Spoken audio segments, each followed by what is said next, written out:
afternoon, everyone. Um,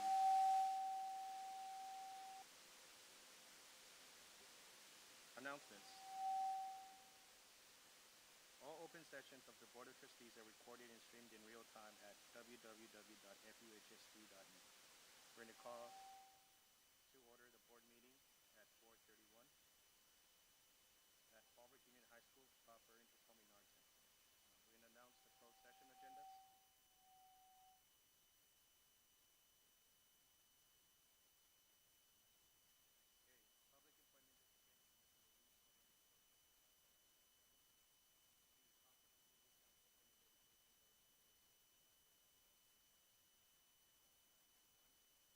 2091.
afternoon, everyone, and welcome.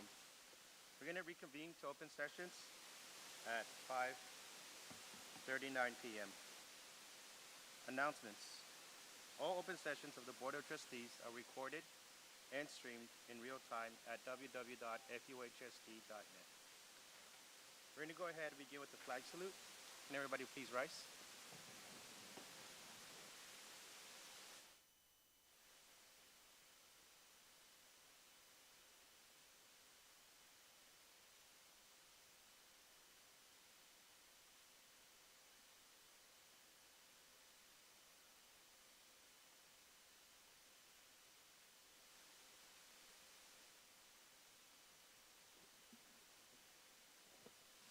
Thank you. Next, we will continue with roll call. Board of Trustees, Oscar Caralampio, President, present. Mr. Eddie Jones, Vice President. Present. Teona Rodarte, Clerk. Present. Paul Christensen, Trustee. Present.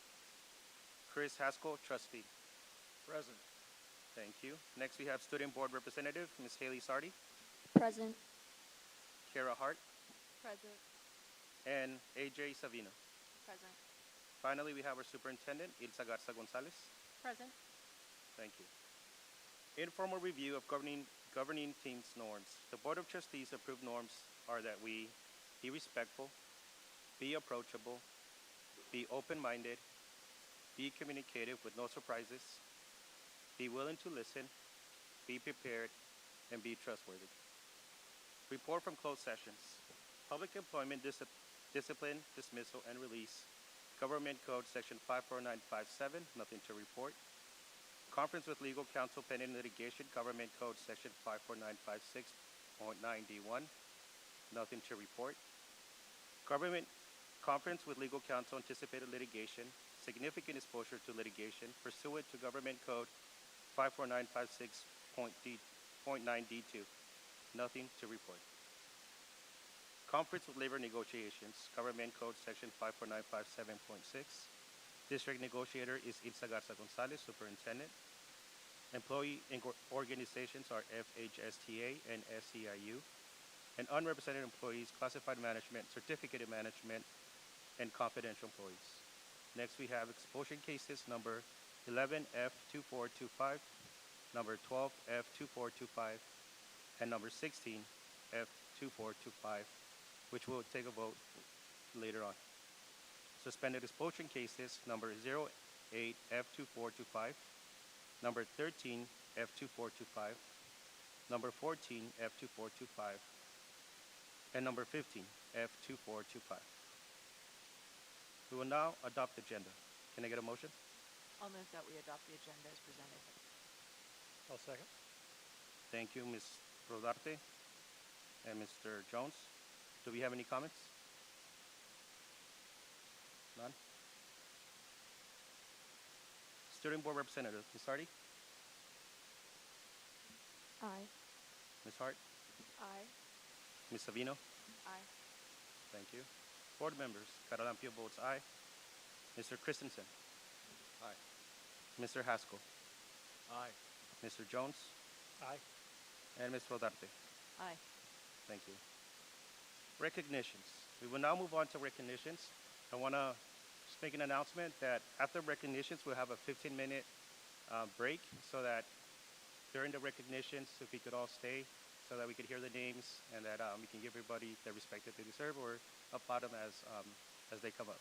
So again, we have a few recognitions for today, but at the end of the recognitions, we'll have a break. Thank you.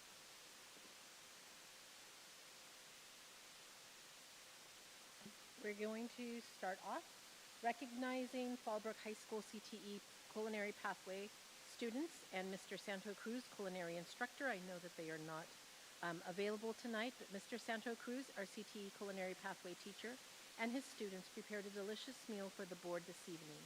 The district provides the students with a budget, and the group takes it from there. Thank you, Culinary Pathway students, for your exceptional work, planning, preparing, and serving a delicious meal. Your professionalism, creativity, and teamwork are commended. The Board of Education is proud to support your journey and takes pride in providing an outstanding real-world experience inspired by your talent and dedication. Bravo on a job well done. And my understanding is that tonight's dinner was exceptional. At this time, I would like to invite board members to the stage to begin tonight's recognition program.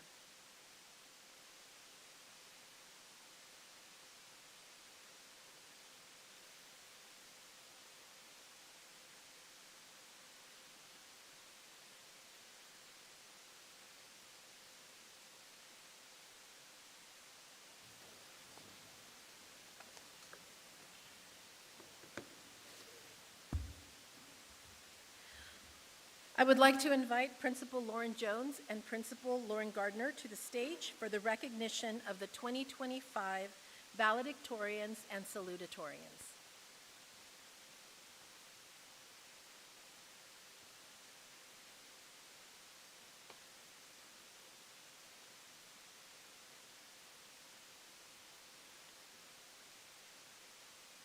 The salutatorian is the second highest ranking student in a graduating class. This year, the salutatorian for Fallbrook High School's class of 2025 is Elizabeth Toggle-Nava. Elizabeth, if you are here tonight, please come to the stage. The salutatorian for Ivy High School's class of 2025 is Brian Diego Simon. And the salutatorian for the Oasis High School class of 2025 is Oliver Kernick. Students, if you are here, please come up to the stage, and congratulations on your accomplishment.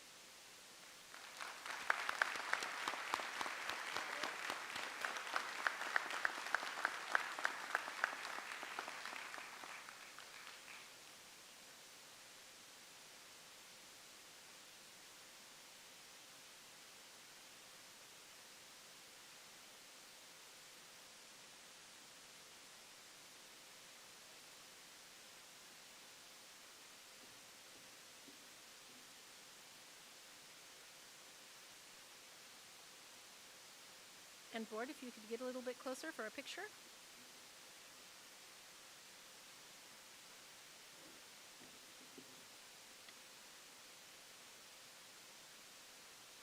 Thank you and congratulations, Oliver.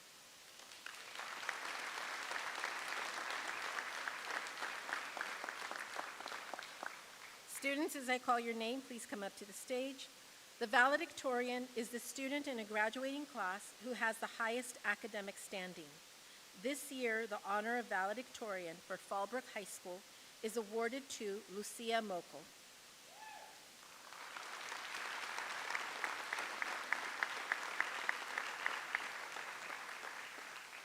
It is my honor to announce the valedictorian for Ivy High School, our own student board representative, Amaya A.J. Savino.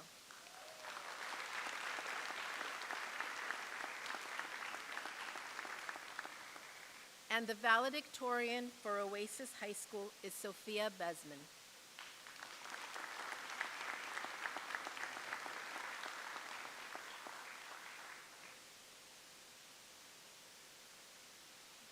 Congratulations. Pose for a picture. Oh, one more.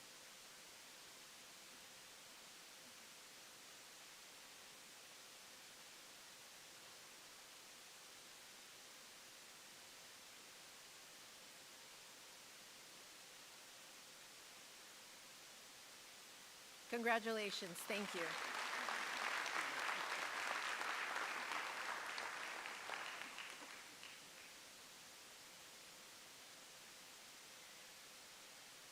Now we are going to recognize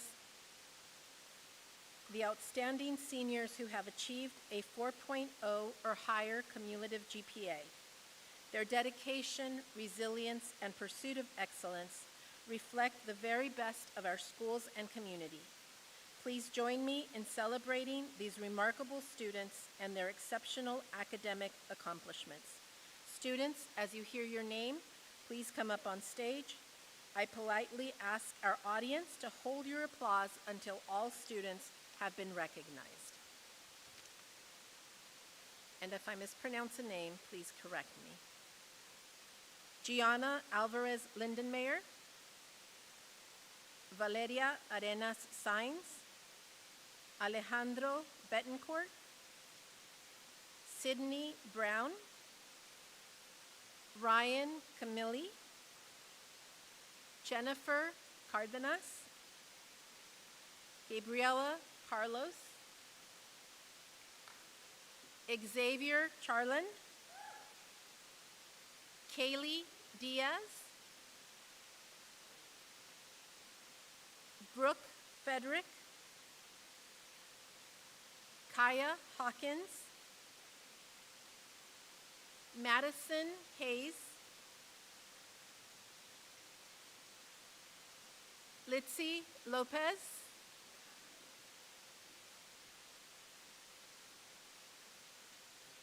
Katie Mannion,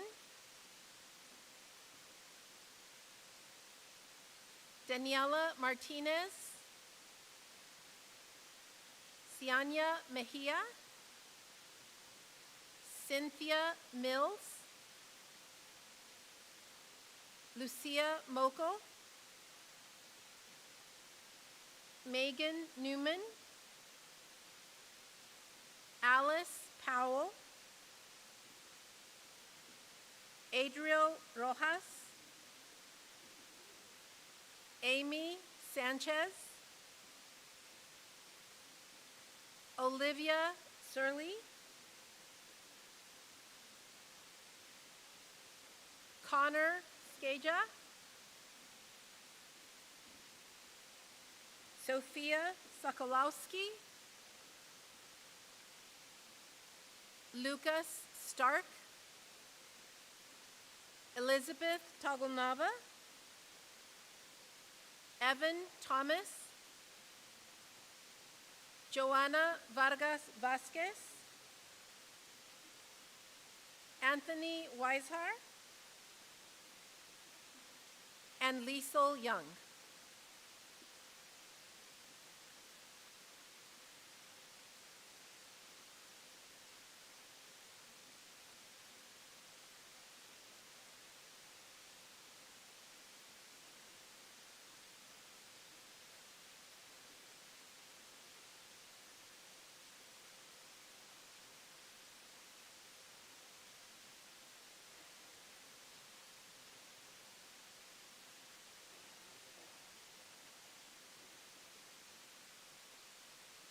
Board, if you could take a few steps forward to be seen in the picture.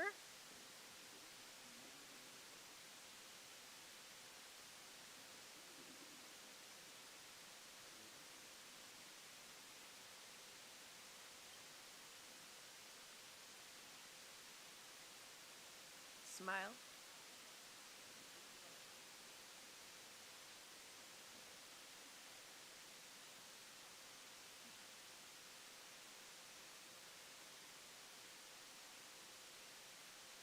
Thank you and congratulations on your accomplishment.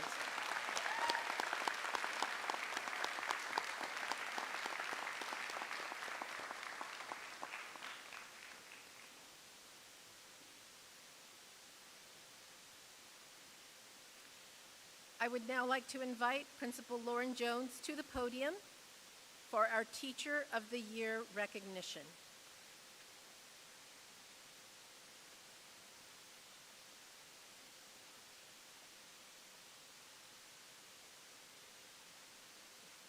Good evening. I am thrilled this evening to be able to announce Fallbrook Union High School District's Teacher of the Year, who is a member of our teaching staff at Fallbrook High School.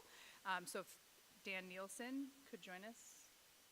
He is along, if we can give him a round of applause.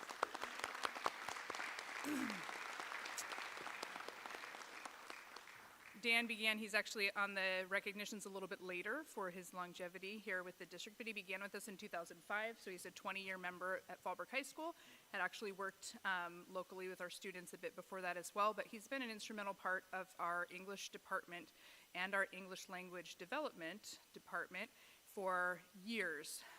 He is a leader amongst our 9th grade teachers, dedicated to ensuring that all of our students, especially as they begin their high school journey, have the opportunity to learn and grow in an environment where there's a lot of safety and comfort and security. Does a tremendous job working with our bilingual paraprofessional staff, and also with scaffolding and supporting our students so that all of their learning needs are being met. He's become a resource especially for new teachers exploring their teaching careers, has mentored several teachers over the last few years, one of whom we actually even hired this year to work with us, which has been kind of an awesome opportunity to be able to see what he's invested in the future of education. So we're really thrilled to have him on our staff, and also to be able to acknowledge him as Teacher of the Year this year. So.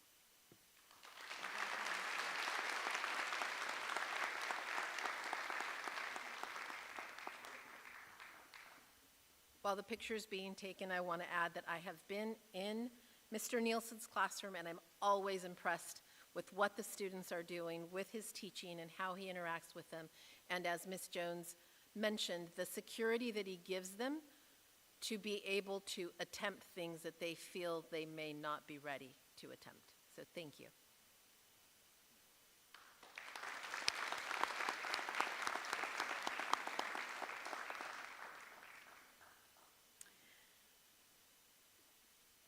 I would like to invite Emily Toon, Director of Education Services, to the podium to introduce our Classified School Employee of the Year. Good evening. I am very pleased to introduce Laura Rojas as our Classified Employee of the Year. So if she's here, she can join us. Laura is truly a deserving recipient of our Classified Employee of the Year. She consistently embodies the qualities of very calm professionalism, compassion, integrity, traits that enhance every aspect of her work and positively impact all of those around her. Laura is a quick learner. She effortlessly applies new knowledge to her responsibilities with precision and purpose. And in her role as a bilingual paraprofessional and language assessor for newly enrolled students, particularly our English language learners, she serves as a steady and supportive presence. She provides structure and encouragement in the classroom. She maintains clear expectations that reflect her strong sense of integrity, while skillfully adapting to the diverse instructional styles of the teachers that she supports.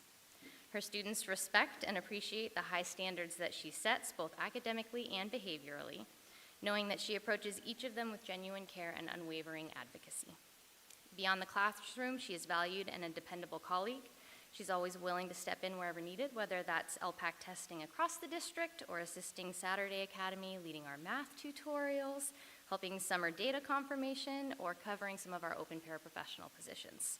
She manages those varied responsibilities with grace and efficiency and an unequivocal positive attitude. So her professionalism, approachability, and quiet leadership make her a standout among her peers, and we are very pleased to honor Ms. Laura Rojas this evening.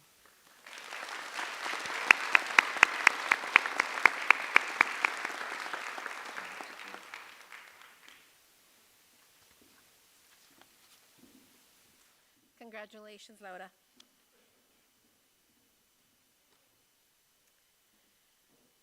I would now like to invite Dr. Annabelle Luna to the podium to introduce our School Counselor of the Year nominees.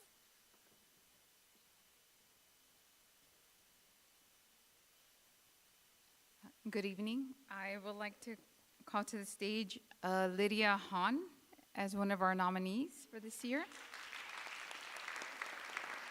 And Alejandra Vasquez as our other nominee for this year as well.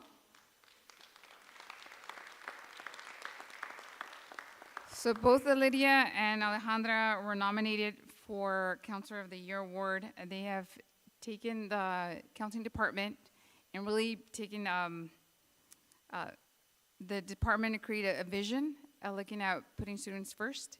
They take the initiative creating programs that would look at A through G, creating opportunities for college and career.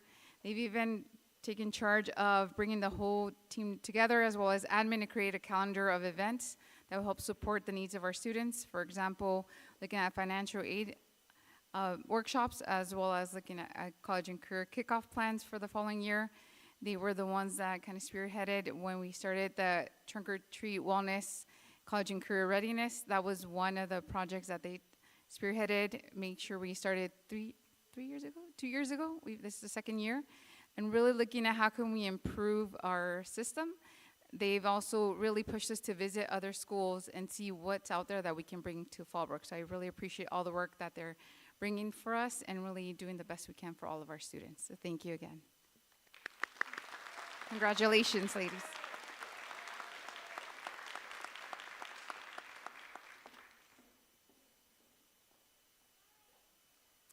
Tonight, we're also celebrating our incredible migrant students who placed in the Migrant Speech Tournament. Their powerful voices, hard work, and determination inspire us all. This year's topics included: should high schools eliminate traditional letter grades in favor of alternative grading system? Is fast fashion fueling unsustainable consumerism and harming society? Do the benefits of electric cars outweigh the costs?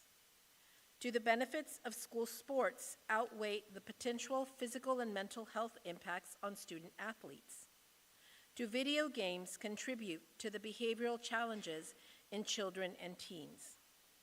As a team, our migrant students brought home 14 trophies, 10 first place, 2 second place, and 2 third place.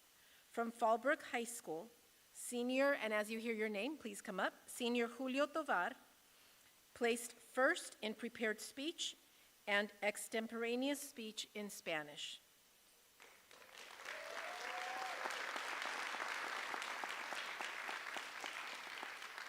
Junior Berenice Yanez from Fallbrook High School placed second in prepared speech and first place in extemporaneous speech in English.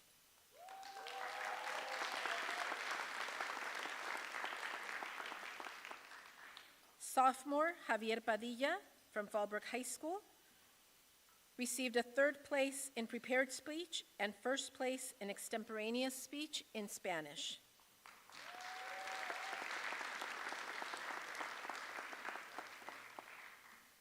Junior Yanet Cabrera from Oasis High School placed first in prepared speech in Spanish.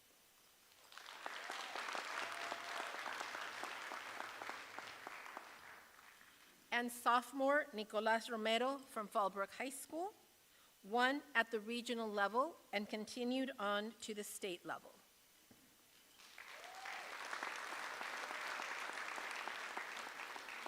Please join me in applauding their achievement and the strength they bring to our schools and community.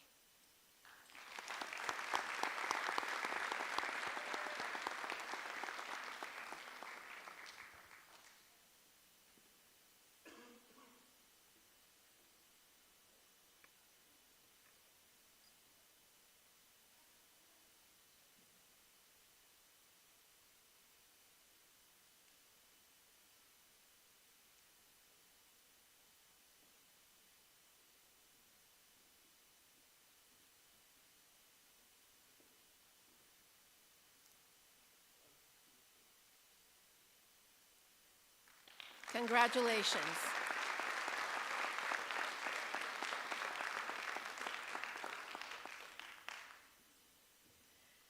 Every year, we recognize employees for their years of dedicated service that reflects the strength of a stable staff and the lasting impact of consistency in our schools. Low turnover supports student success, and we are grateful for the commitment and continuity these team members provide every day. We will be recognizing 5 years of service with a 5-year service pen. When I call your name, please come up to the stage and remain on stage until everyone is recognized. And if we could hold the applause until the end, that would be appreciated. Lauren Gardner, principal of Ivy and Oasis High Schools.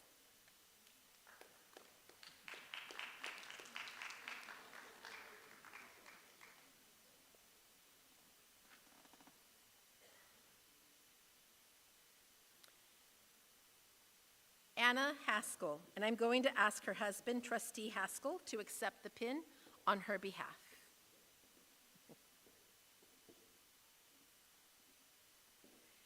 Ildiko Gonzi. Caitlin Renender. Sandy Badali.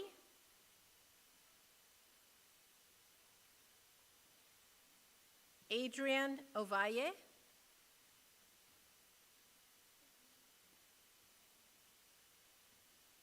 Megan Varner,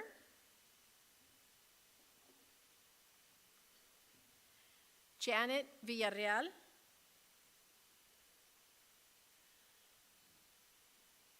Samuel Harrison,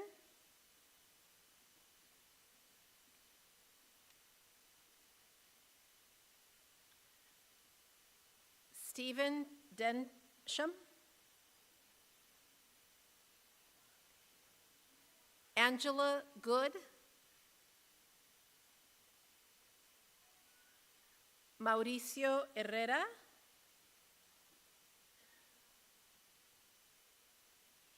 and Cody Chavez. And I do know that Cody Chavez is not able to be with us tonight because he is on baby watch or just had a baby or something along those lines. So congratulations to him and his wife.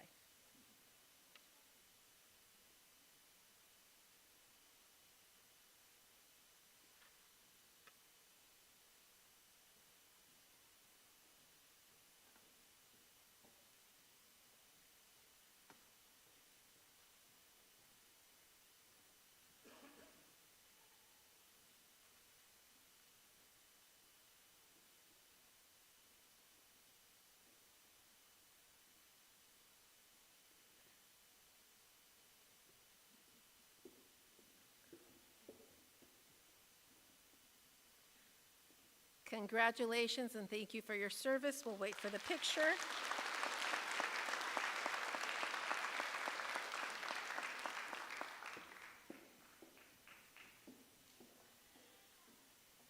Recognizing 10 years of service with a 10-year service pin. Kristen Lundquist. Sergio Lau Gonzalez. Ileana Arias.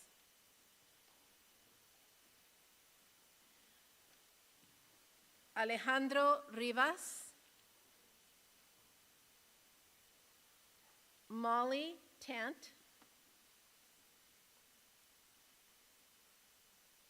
Pam Kane. And for anybody who was here at the Senior Awards night last night, if Miss Pam Kane is not present today, we all understand why. She did a tremendous amount of work to make that presentation a success. Deanna Holtz.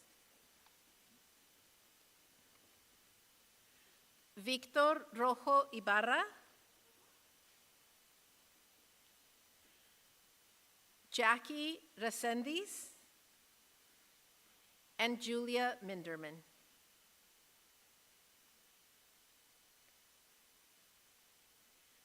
If our staff could step forward for a picture.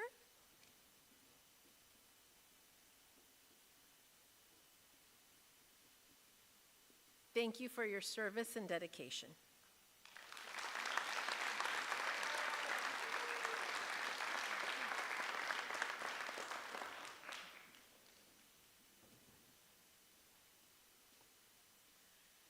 We will now recognize 15 years of service with a commemorative paperweight.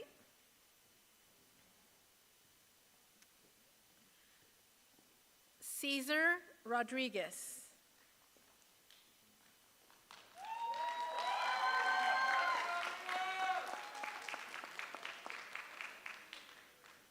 Antoinette Tony Yoakum.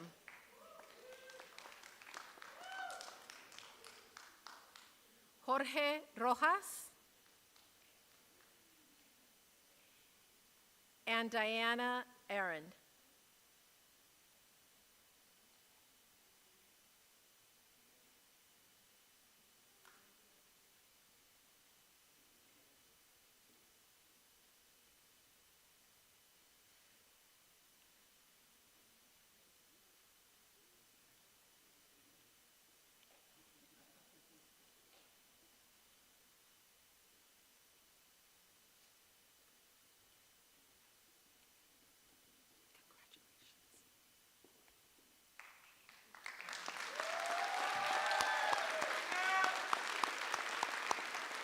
Thank you.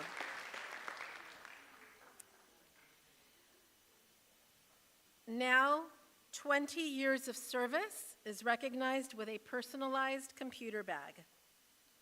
Our Teacher of the Year, Daniel Nielsen.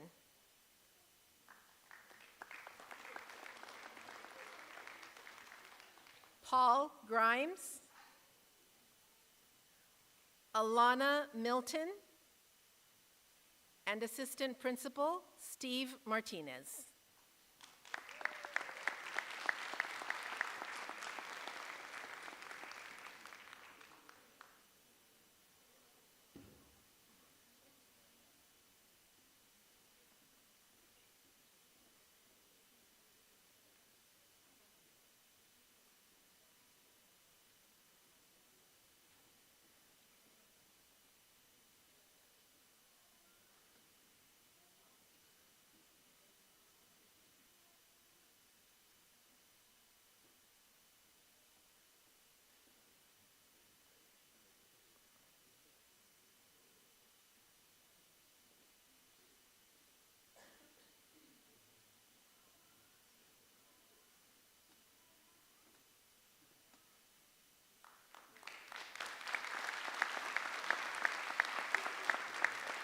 Thank you and congratulations.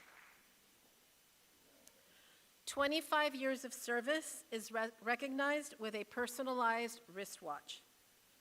Margaret Chapman.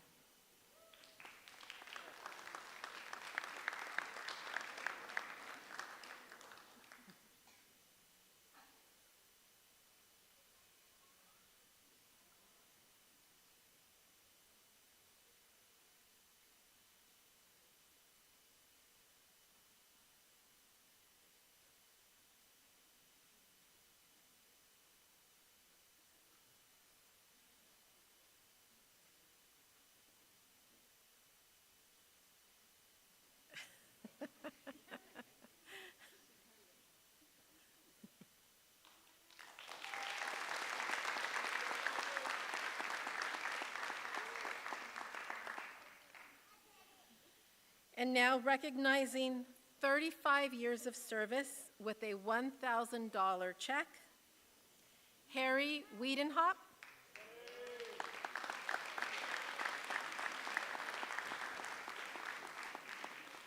And Martha Hara.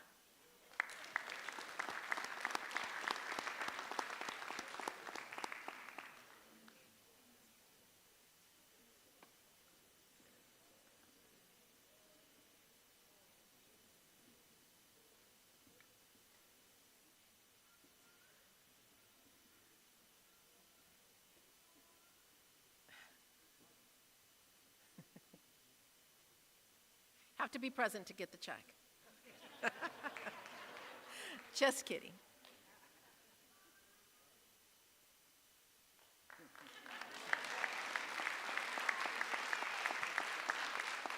Thank you, Harry, for your service. We are now moving on to Fallbrook's finest. We're going to start with Fallbrook's finest students. The Career Technical Education empowers students with real-world skills, hands-on experience, and industry certifications. It bridges classroom learning with career readiness, opening pathways to college, high-demand jobs, and lifelong success. CTE builds confidence, purpose, and a strong foundation for students to thrive in today's workforce and tomorrow's economy. Recently, our digital media film pathway students had the opportunity to work alongside the professionals from Cinema Culturas. Cinema Culturas shared that many of the students produced projects that were college-level work. Tonight, we are celebrating the accomplishments of students in the pathway under the leadership of teacher Joseph Haudegai. When I call your name, please come up to the stage. Guadalupe Navarrete for Best Encouragement PSA.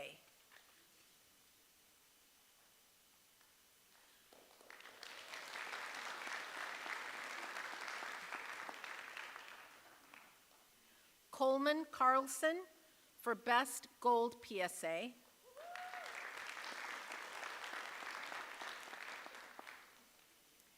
And Rodrigo Ochoa, Best Silver PSA, Best Research and Accuracy of Stats and/or Facts, and Best Pedestrian Safety PSA.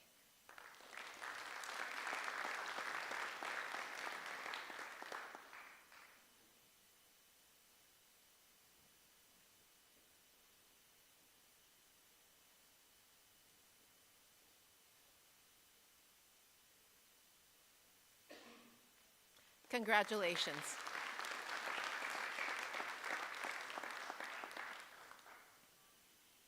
And now for Fallbrook's finest department. The math department has shown exceptional dedication and innovation in this 2024-25 school year, focusing on performance tasks and mathematical practice standard 3. Through targeted professional learning and collaborative reflection, they've enhanced instructional rigor and student discourse.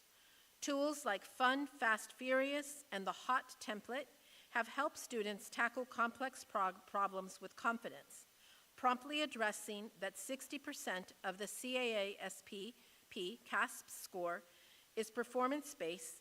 They embedded tasks into the curriculum and built a strong assessment matrix. Their student-centered work, especially supporting English learners and students with disabilities, reflects outstanding leadership by Department Chair Debbie Berg and the DRS leads Siobhan Donahue and Omar Murrow. Please come up to the stage to accept this recognition as I call your name.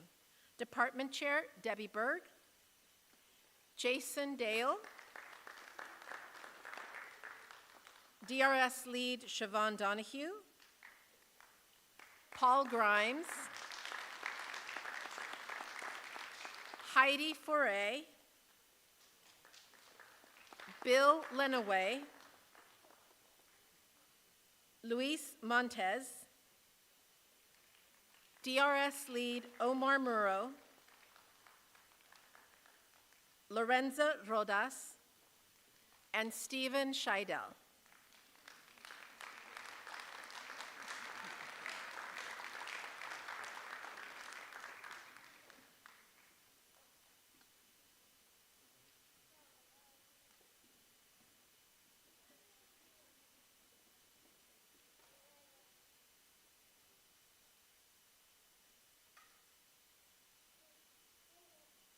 Thank you for your hard work and dedication.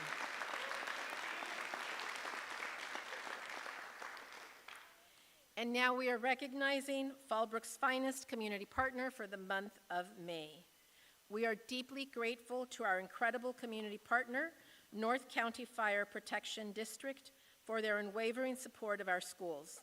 From professional development and classroom presentations to being visibly present at athletic events and leading the Wildland Symposium, your commitment enriches our students' experiences and strengthens our district. I also want to comment on the constant communication from Chief Keith McReynolds during fire emergencies. Thank you for being a valued and inspiring ally. With us tonight to accept the recognition is Chief Keith McReynolds and North County Fire Protection District Board Member Jeff Egan. I would be remiss if I did not also acknowledge the support from board member Captain Eddie Jones.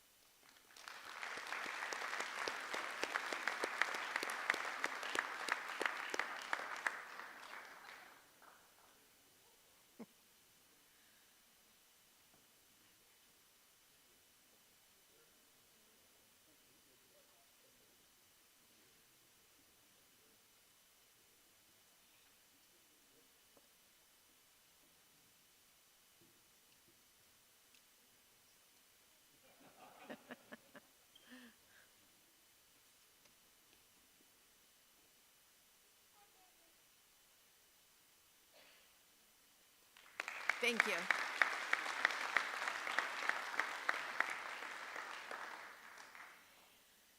Now we would like to recognize and thank our student board members for their outstanding commitment and service. Your voices, leadership, and dedication have brought valuable insight to our work and ensured students are truly represented. We're grateful for your time, perspective, and passion for making a difference in our district. From Fallbrook High School, Haley Zardi.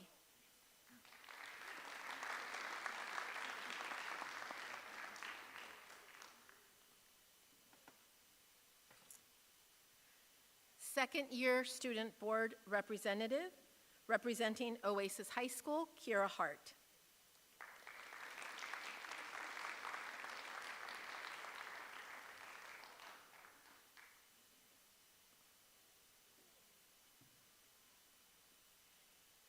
and contributing member not only of our board, but of our Community Engagement Initiative, from Ivy High School, Amaya A.J. Savina.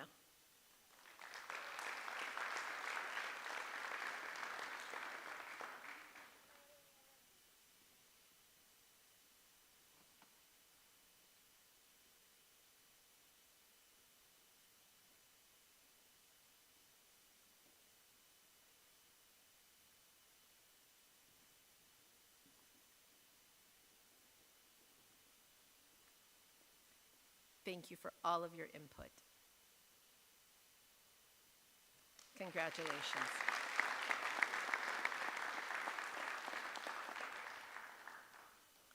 And now the bittersweet part of these recognitions. We extend our deepest gratitude to our retirees for their years of dedication, service, and heart. You've shaped countless lives and left a lasting legacy in our schools.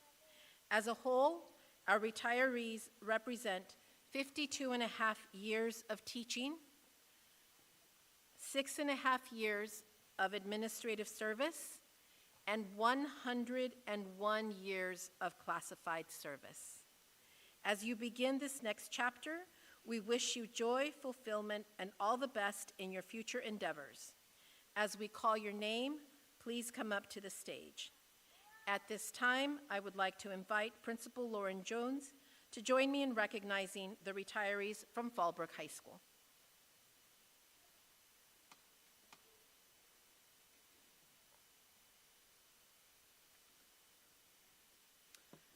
All right, our first retiree of the evening is Mr. Timothy Hannon, who is assistant principal at Fallbrook High School. So if Tim would like to come forward.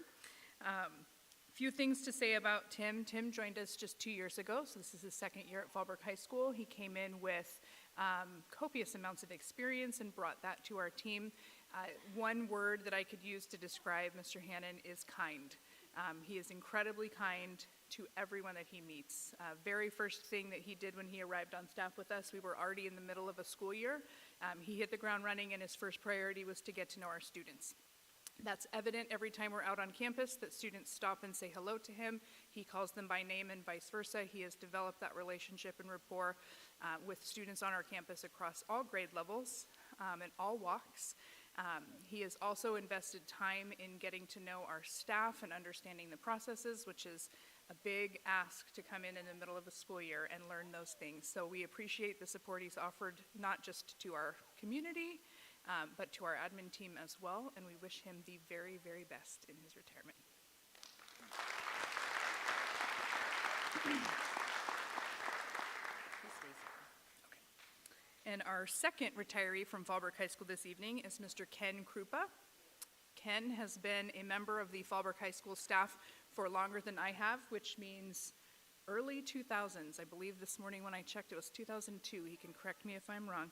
As he's on his way up here, Ken has been an integral part of our special education teaching team, as well as a founding member of our co-teaching team. He is incredibly collaborative, both within the special education department, but then also in the work that he's done with our math team.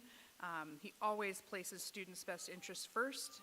He is thoughtful in everything that he does. I've frequently had conversations with Ken where he will pause to think about the best course of action for a student or for a team or for a class that he's working with, and that comes across in all interactions that he has with both staff, students, and beyond community, families. That is incredibly evident that he thinks very diligently about what is best for all students all the time. We appreciate the foundation that you've laid for co-teaching on our campus and in our math courses, both for special education students and for students campus-wide. And we will miss having you with us every day, but wish you the absolute best and joy in your retirement.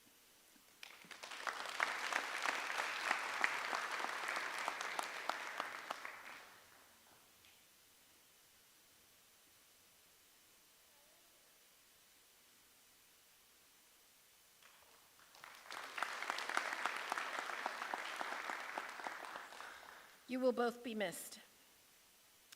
Bob Salas, Director of Maintenance, Operations, and Transportation, please join me in recognizing the retirees from our MOT department.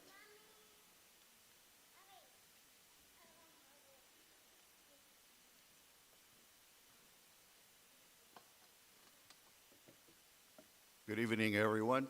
I just want to let you know that I'm not wearing black because it's my favorite color, but like our superintendent said, it is bittersweet. Our first retiree, Shar Larson, our financial clerk for MOT. She is our savior in the department, my savior. We are going to truly miss her because she is the glue of the department. Shar has, she's been here for 25 years and put in another 4, I believe, in part-time. She's going to be truly missed and hard shoes to fill. Thank you very much, Shar. We appreciate you.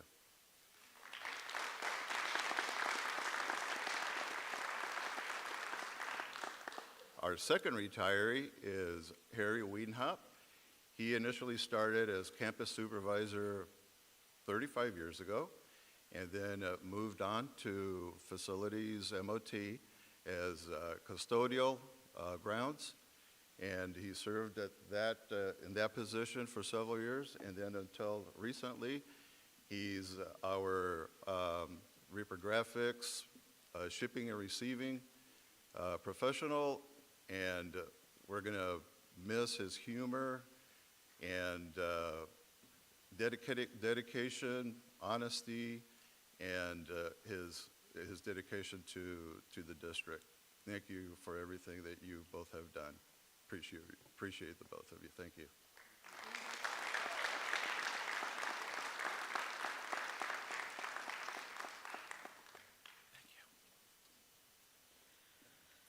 Thank you, Shar and Harry, for your service. Dr. Annabelle Luna, Director of Student Services, please join me in recognizing the retiree from our Student Services Department, Maria Fernandez. Hello again. If Maria Fernandez could join us. Maria has been here for 45 years with the district, part of the Special Ed and Student Services Department. She's our bilingual translator, has done a great job with joining our IEP meetings and really being essential with translating communications with our parents, essential with translating IEPs and any other documents that we need for meetings with student services. She's really loved by our office, and we're going to miss her. So wishing her the best.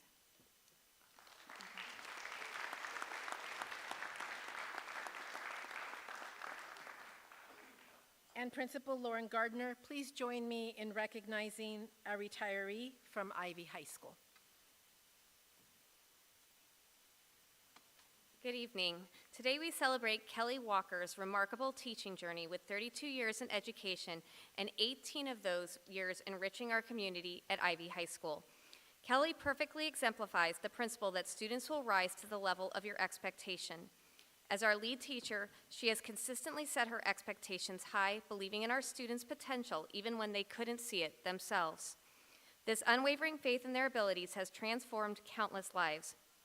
Her leadership extends beyond her classroom as she mentors fellow teachers, challenges us to grow professionally, and maintains an unwavering commitment to educational excellence at Ivy. Kelly's dedication to our school community has been nothing short of extraordinary.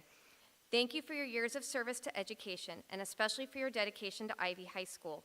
Your impact is indelible, and we are better as teachers, as students, and as a community because of you. Congratulations, Kelly, on your retirement. Your classroom door may be closing, but your influence remains permanently etched in the heart of Ivy High School. Thank you.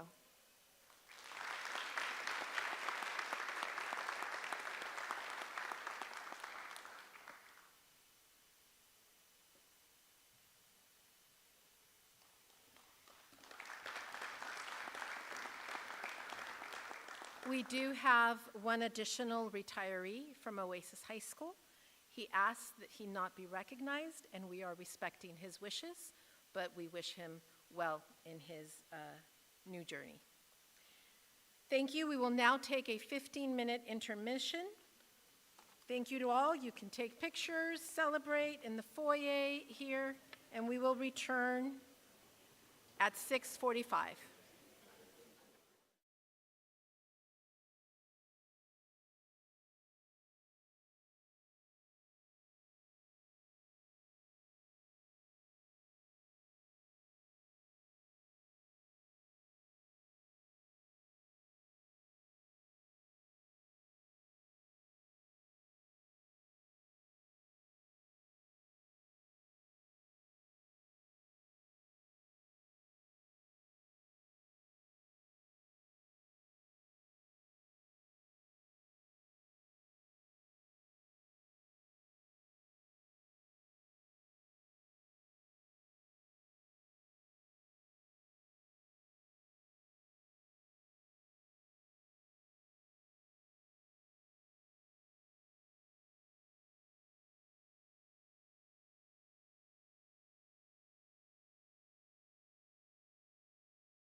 It is 6:45.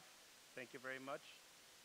That was a wonderful celebration. Now we'll move on to our presentations. We have one for tonight, Student Athlete Advisory Committee by Valeria Castañeda, Olivia Garrett, and Wyatt Casillas.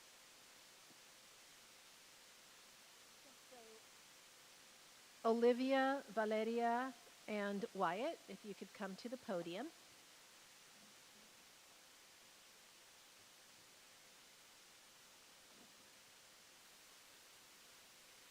So I have, as the board is aware, a superintendent student advisory committee where we meet once a month during Warrior Pride Time. And they serve a number of different purposes. The first one is they are our taste testers. So every month, the food services staff tries out a new menu with them that they rate on how it looks, how it tastes, should we serve it or not. So they get to do that. And it's also very important for me to really listen to that student voice. And last year at one of the CIF San Diego Section Board of Governors meeting, I learned about CIF's, this is a little slow, Student Athlete Advisory Council. And I was very interested in forming one. I spoke to Athletic Director Pat Walker about it last year.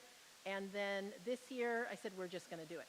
So, because many of the students that participate in that student advisory committee, superintendent's advisory committee, are a part of sports, we began talking about what will this look like, how will we have representation, etc.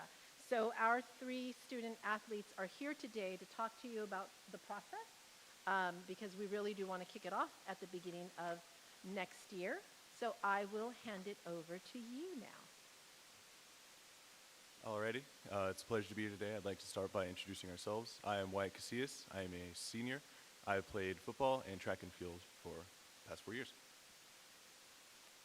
Hi, my name is Olivia, and I'm a junior, and I play soccer, and I do dance. Hi everyone, my name's Valeria Castañeda. I did field hockey and I play lacrosse right now. Oh, and I'm a junior. Alrighty, I'd like to get this thing started with the SAAC members and officers. The CIF SDS Student Athlete Advisory Council is composed of members who represent each CIF SDS conference and more than 75,000 athletic participants. Selected SAAC members come from a diverse pool of rising high school seniors, juniors, or sophomores who meet the following minimum criteria. They meet all eligibility standards as outlined in the CIF SD bylaws, possess leadership characteristics, viewed as positive role models, capable of working with students from a variety of social groups, and exemplifies the tenets of the 16 principles of victory with honor. So, sportsmanship and the 6 core values: trustworthiness, respect, responsibility, fairness, caring, and citizenship are essential to character building in school sports. All educational and sports leaders must model, teach, and uphold the 6 pillars of character. School sports should enhance students' academic, social, emotional, physical, and ethical development. Participation in school sports is a privilege that requires exemplary character and rule-abiding behavior. Codes of conduct for all participants should be adopted and enforced to uphold behavioral standards. Integrity and full compliance with both the spirit and letter of the rules must be consistently demonstrated. Character, ethics, and sportsmanship must be emphasized in communications with student athletes and their families. Academics and character development must be the highest priorities for student athletes.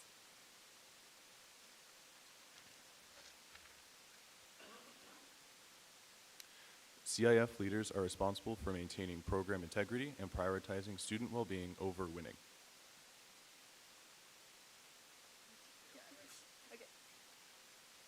All school employees must be committed to student athletes' academic and character development. Everyone involved must respect the game, opponents, and officials, with coaches modeling and enforcing respect conduct. Coaches must be competent in character education, age-appropriate physical development, first aid, and coaching principles.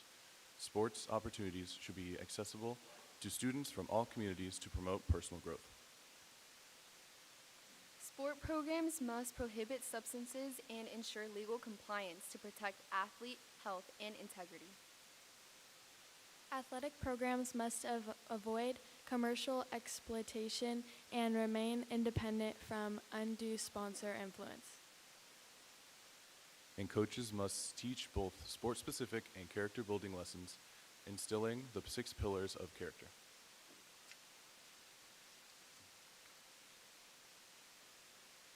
So now for the Student Athlete Advisory Council, there would be 21 responses, a student council with officers, discussions led by AD administration and or athletic coaches. It will be open to all students participating in a CIF-sponsored sport at Fallbrook High School, and meetings will be held once a month during WPT, which again portrays the putting the student in student athlete. Now these are the meeting topics: healthier after-school snacks, ability to buy water after school, more support for JV sports, support for every sport, CIF rules, sportsmanship, learn team activities for ice-breaking and bonding, any issues including equipment practice schedules, decisions, dates for CIF games and leaderboard, fun bonding activities, rule changes, coaches, expectations, behavioral, and grades, leadership, teamwork, and winning, which all of these make a fun and safe environment for all student athletes. Thank you. Is there any questions?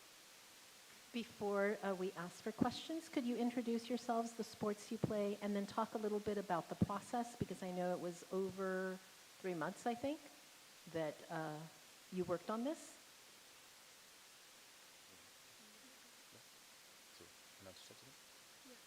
Alrighty. I played football and track and field for 4 years.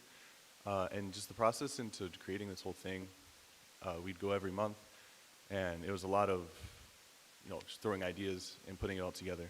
And the whole process was good, and I'm glad we could see this materialize into something. I hope we could do it. My name's Olivia Garu. I'm a junior, and I play soccer, and I do dance. The process is really fun. I enjoy being able to put my input into things that I think we can improve on and that we're doing good on. And all together, it's just a good experience. So hi, my name is Valeria Castañeda. I've played field hockey and lacrosse, and I feel like this process has been really nice because we do get to voice our opinions, but not only can we voice our opinions, we can also voice it in sports, which is something that I don't think I've done before. So I feel like it's really cool, and I feel like this would actually give us a chance to really expand and just to participate not only with each other, but with sportsmen wise. So yeah, thank you.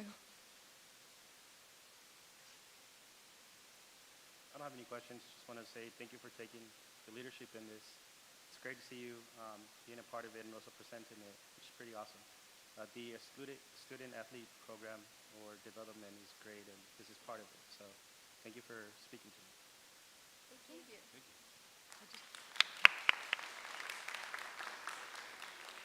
And I apologize for the technical difficulties.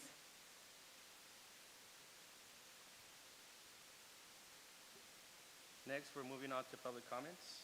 The Fallbrook Union High School District Board of Education encourages and invites the public to comment on agenda and non-agenda items. Individual speakers will be limited to 3 minutes.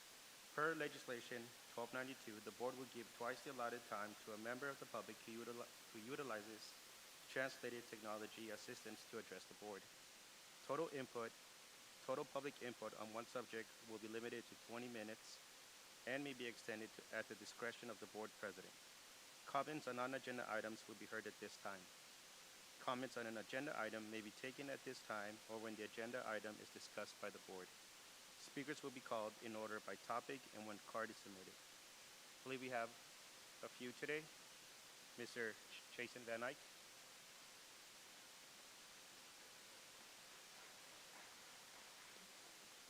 And the topic is Walker, staff.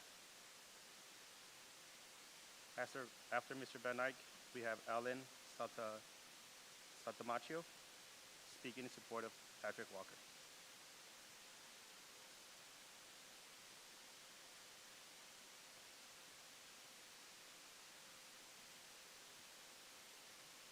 Good evening, and thank you for your service. Can you hear me? So, I've got a couple of quick questions here in light of what's been happening here with the recent baseball and things going on there. What will the board be doing going forward to ensure the safety of not only the children, but the coaches? Because it seems to me like they've just been left on an island. You're guilty, go away, wait, come back to school, wait, you're off the team, wait, you're back on the team. There's so much confusion. What does this board intend to do to ensure that this does not happen again?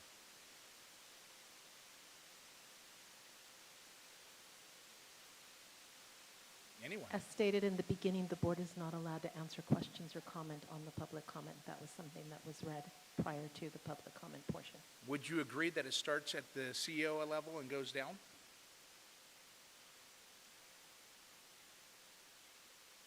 So. No comment? I just kind of want to reiterate, we understand, we want to hear your input. We can't comment on anything because it's not agenda item. Okay. So we're not dodging the question. The topic you're bringing up is very important to us, but it's not something we can reply back on. So you have no,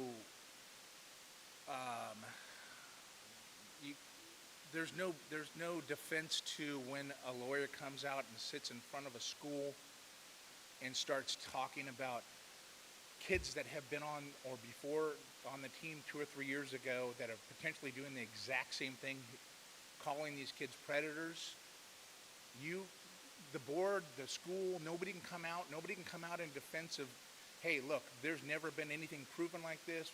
It seems like the media is just throwing stuff out there, and yet our school is doing nothing to protect the children or the coaches. And I don't have a kid on the team. I have no skin in the game. But at the end of the day, it makes me sick to think that this school is doing nothing to protect a guy like Pat Walker, who's been here for 18 years. And I'll give you one example. My son 2 years ago was a senior, and they had asked 2 or 3 kids to come in, the new kids to come to school in uniforms. Pat found out about it, pulled them into the room, killed that thing, did everything. You're dragging a man's character into the ground, a guy that's been around for years, and there's nobody stepping up to defend him. Thank and you, you Mr. wonder Van Eyck. why you don't get anybody else to come in here. You're losing football. Thank you.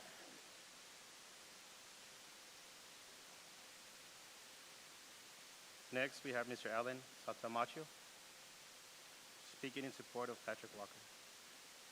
Good evening. I'm Alan Saltamacchio, and I am a former teacher of Fallbrook High School, 29 years. I love Fallbrook High School. I love the town. And I'm here tonight to speak on behalf of a former colleague. I consider him a very close friend, and that's Patrick Walker. The reason I'm standing here right now is to ultimately ask the board if they did their due diligence.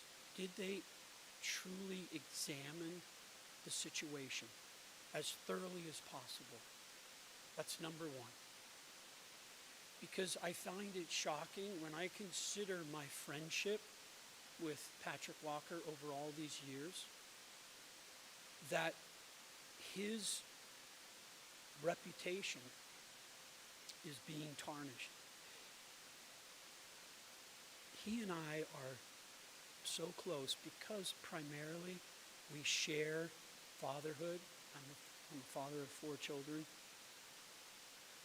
We share the passion of caring for family, coaching, being role models for young people.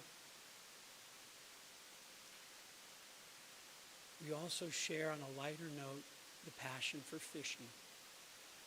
And I've spent truly over 100 hours on the water with Patrick Walker, fishing together, talking, he and I. And when you fish together with one person 30 miles offshore, you really get to know them. You can hear it in my voice. He's a man of character. He's a man of integrity.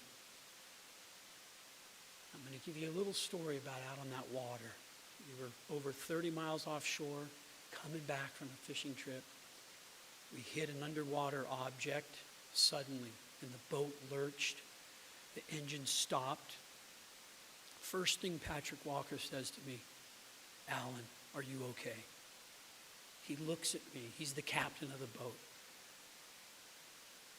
That's the kind of man he is. He looks out for the people that are around him, his family, his friends, the athletes, the students that he teaches. So I'm going to leave you with this note. I see that clock.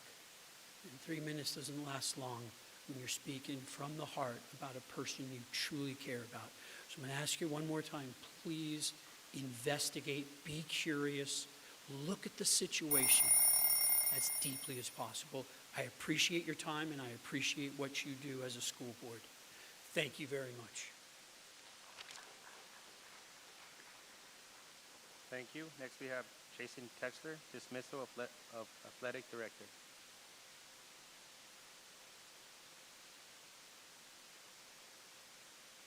Hello. I just wanted to come out here in support of Coach Walker. I am the most recent head football coach at Fallbrook. Honestly, I got to meet Mr. Walker probably his first or second year as AD when he tried to get me on here as an assistant coach. Even back then, and then when I interviewed for the job just recently, and I've dealt with many ADs, it wasn't just a job he did. It was part of who he was. He cares about Fallbrook. He wanted to make sure that, before he retired, that they had a coach in place for football, and to, get me on campus as a teacher. And to be honest, even in the short time that I was here, that in our talks, supervision of the locker room and the students were topics that he brought up several times. Also, in our talks, we talked about, and I even had a meeting with Mr. Martinez and himself in regards to a teaching job, and Pat would continuously update me about, the job, because I needed to be a teacher to be able to be the coach here, and things, seemed positive or moving in the right direction. Then after the incident, it seemed like the talks went away in regards to, the teaching position. And then I'll be honest, I never got one phone call, one email from any administrator, from Mr. Martinez, the administrator of athletics, saying, "Hey, don't know what you've heard, but we're still working towards, getting you here. We want you here as the football coach." There was zero communication from the administrators in regards to that. And that ultimately, that and then the lack of them being able to give me a definitive answer on a teaching job that I had to resign 2 months in, which, is a travesty for the kids and the families. But, throughout this whole time, Coach Walker was trying to communicate with me, as much as he could. There was a lot he couldn't say, but I just wanted to come and say, I don't think this is just a job. He doesn't clock in and clock out as AD. This is something that is part of his fabric, and Fallbrook is part of his fabric. He loves the town, and he loves the school, and he loved his job. So, thank you.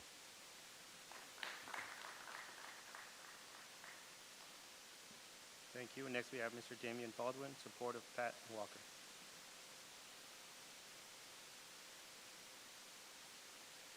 Thank you for allowing me to be here. Appreciate what you guys do. I work for a school district in the county. And I'm going to talk pretty much in support of Patrick in the athletic director spectrum. I've been an athletic director for over 20 years. I've won every honor in that position. I've been blessed. And I've worked with Pat for 18 in monthly meetings, years as colleagues, as competitors. and he's one of the best. And when I heard this, I don't know all the details, you know, I just think that we have to get to the point as leaders that it can't just be throw away and fire. When you got somebody that's done something for 25, 30 years, and if there's never been a supervision problem, so you're throwing away all that time of being great, never having an issue, and then some kids make poor choices. When do we hold parents accountable for that? It comes to a point where we can't be scared of parents in this job. We have to do what's right, but we also have to understand that in your processing that allows kids to be athletes, that allows coaches to be coaches, and allows administrators to be administrators, it's called a ticket to play system. It's on your home clearance system. And in that system that every single athlete signs, and every single parent of an athlete signs, and the coaches sign, and the administrators should know about, but don't always know about it because there's a lot of stuff to cover. There's a hazing form in there. So I heard today that the kids that did this, they're technically hazing each other, and they're back on the team. Now, that's not my business, but we're not following the online clearance center that's set up by the state of California, okay, as an AD. Pat Walker did that. That's Pat Walker's clearance system. He's done his job. He's had his meetings with every coach and every sports season in this school about supervising locker rooms. Don't haze, don't bully, no drugs. All the topics that athletic director leaders that we are required to do and we believe in, that we meet on every month in the North County Conference. And to see a school not even to just throw him away at that, to tarnish the entire career, whether it was his fault or not, I find it hard to believe. I've supervised for many, many years. You can't cover every inch of the campus at every time. I think we'd agree to that. You can't. It's impossible, right? And with technology now, the way kids can communicate with each other without us knowing what's going on, you know, different apps and things like that, there's things going on in classrooms that teachers don't even know, the administrators don't even know.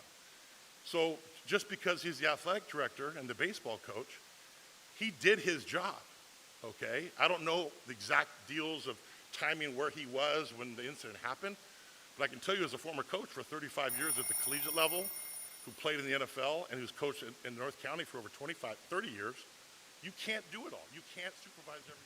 Thank you, Mr. Baldwin. Thank you very much.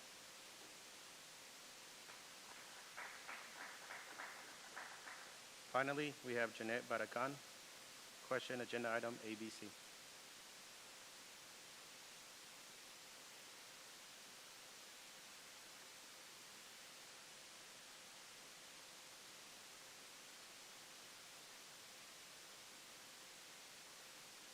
Good afternoon. Hello. I was trying to follow out which family he was talking about. Dear members of the school board, my name is Jeanette Barragan, Warrior alumni. Speaking of principles of victory with honor, I might have to shadow some of the words Mr. Van Eyck, but I don't have any questions. I'm writing as a deeply concerned parent regarding the ongoing lack of transparency and accountability within our school's administration, particularly relating to serious allegations involving a member of the coaching staff and other troubling incidents in the athletic department.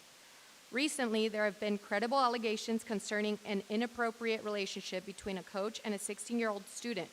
Despite widespread concern among parents and students and our entire community, administration has failed to adequately address these claims or communicate openly with the school and our community. This silence undermines trust and raises serious questions about the safety and well-being of our children.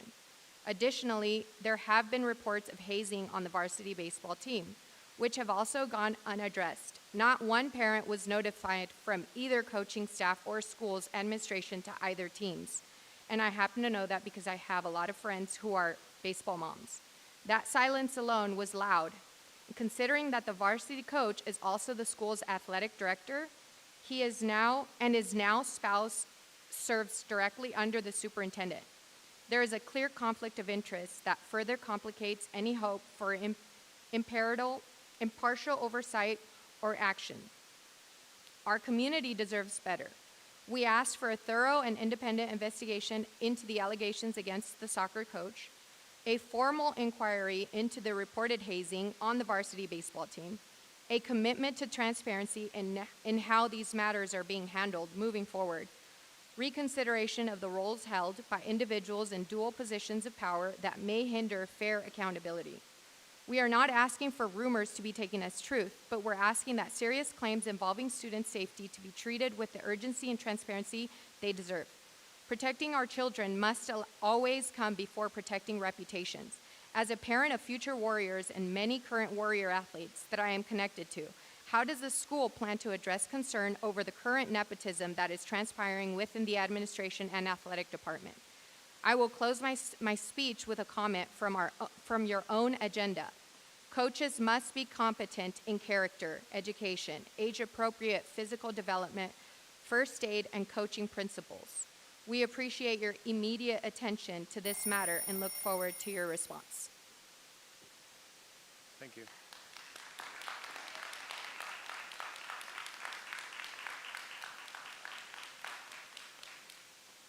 Next, we have report from student board representatives.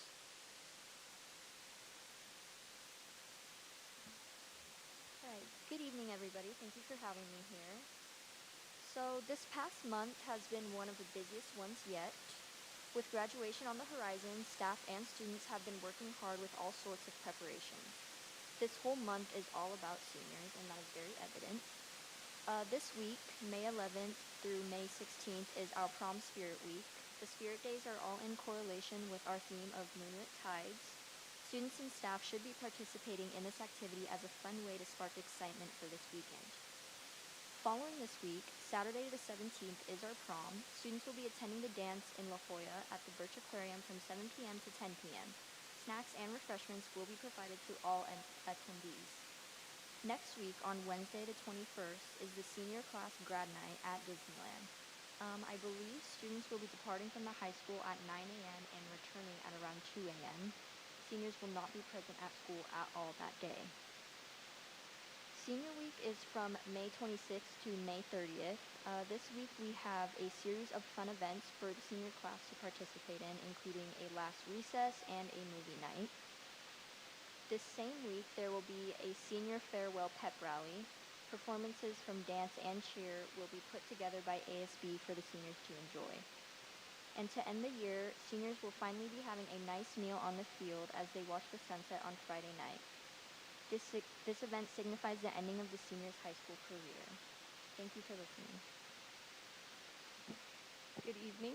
I would like to start by thanking the dedicated faculty and staff at Oasis that have allowed this to be yet another successful school year. Whether it be prepping for graduation, setting up state tests, or simply getting students ready for the next school year, the Oasis staff has been hard at work year-round, which our students greatly appreciate. In other news, graduation is just around the corner, which will be on June 3rd at 6 p.m. As an Oasis tradition, our graduating seniors have been given the opportunity to deliver a 2-minute speech to their peers on graduation day. They can submit a written version of their speech to be approved by a special panel. Oasis looks forward to hearing the voices of the students who wish to participate. Additionally, AP exams began last week and will end this Friday. Oasis students are able to take AP courses at either Oasis or Fallbrook High, and we have quite a few students who do. Many of our students are also grateful that the district is able to cover the expense of the exam, which has made these classes much more accessible. Lastly, Oasis students are able to attend events like prom and grad night, which are always very exciting, so long as they meet the sufficient community service hour requirement, which is 40 for this graduating class. That is all I have for tonight. Thank you for listening. Good evening, everyone. It is May 14th, and as of today, we have only 2 more school weeks until graduation. It has been a busy past few weeks for students at Ivy, but it has been especially tough for seniors. With graduation just around the corner, stress is bound to affect most students. But we have done and have planned some exciting events. This past Monday, we had our senior field trip to the Nixon Library.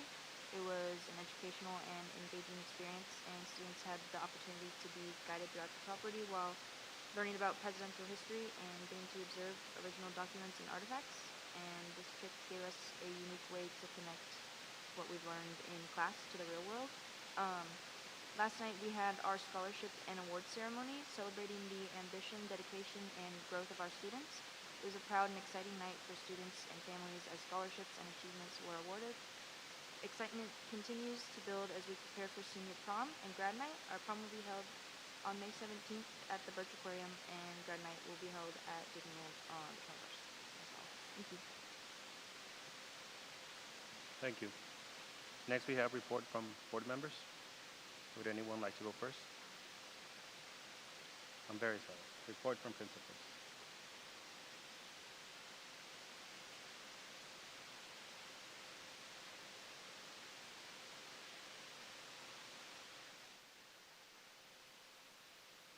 Good evening.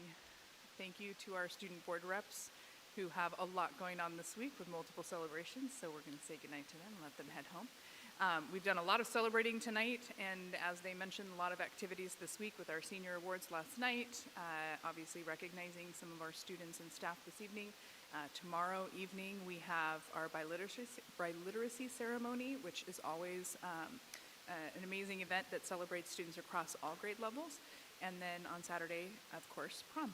And all of that very quickly heading into graduation. So I would just like to reiterate, the best part of May is the fact that we get to celebrate so many things, not just for our seniors, but for students in all grade levels. And I appreciate you giving me the opportunity to update you on campus events each and every month. Thank you.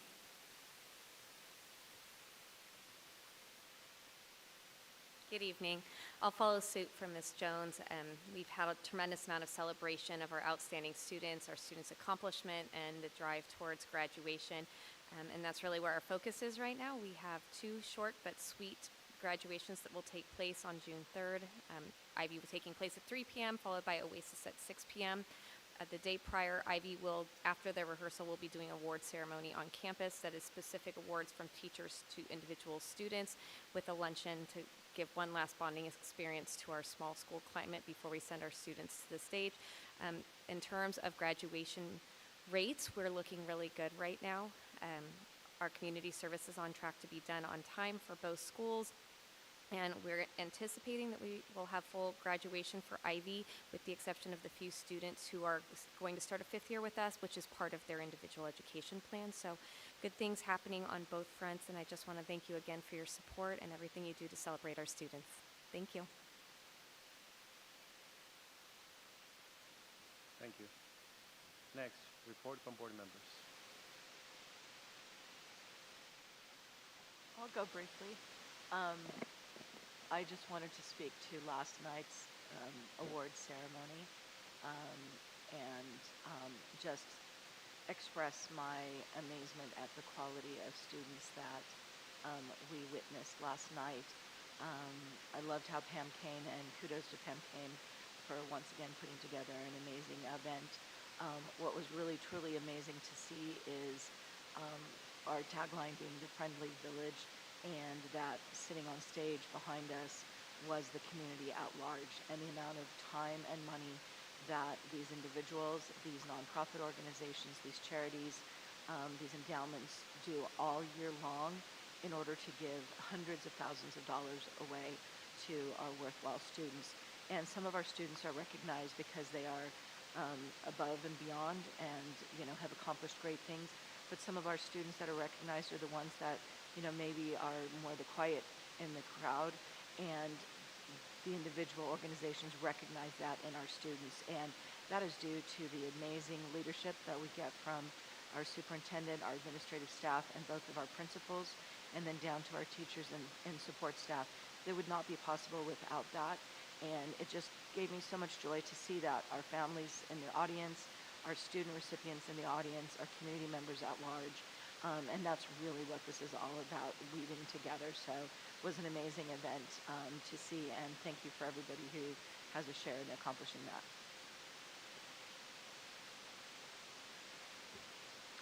Yeah, just a couple things. I'll try to move very quickly. It's a exciting time of the year. It moves pretty quickly. We seem to have a lot of these going back to back from now until graduation. So yes, first note I had was the event we had last night for the awards banquet. Congratulations to the students. thank you very much, Pam Kane, for putting it on and organizing it. But as Tana said, the big gratitude goes to our community. The community of Fallbrook and North County as a whole was able to donate, I believe, over $300,000 to scholarships to our students and seniors, and that's absolutely amazing. Other thing just mentioned very briefly, I was able to participate in a advocacy trip to Washington, D.C., where we were able to talk to our lawmakers about the importance of a lot of things that the federal government does to support our local schools. A big topic of conversation was federal funding that is so important, specifically for special education, which is getting to be a larger and larger part of our budget, and advocating for continued and more support in that area. The high school was able to work with other community partners. We had a word earlier, and I'm happy to report that the Wildland Symposium that we had here exceeded our expectations and was really, really wonderful to see everybody coming together, talking about the importance of community safety. And then the last thing, they walked out, but I really just want to give a thank you to our student board representatives. At the end of the day, the reason we are here donating our time is for the students, and we really appreciate the insight that we get from those 3 students that we just saw in helping us make our decisions. Keeps us grounded and reminds us of why we're doing this. Thank you.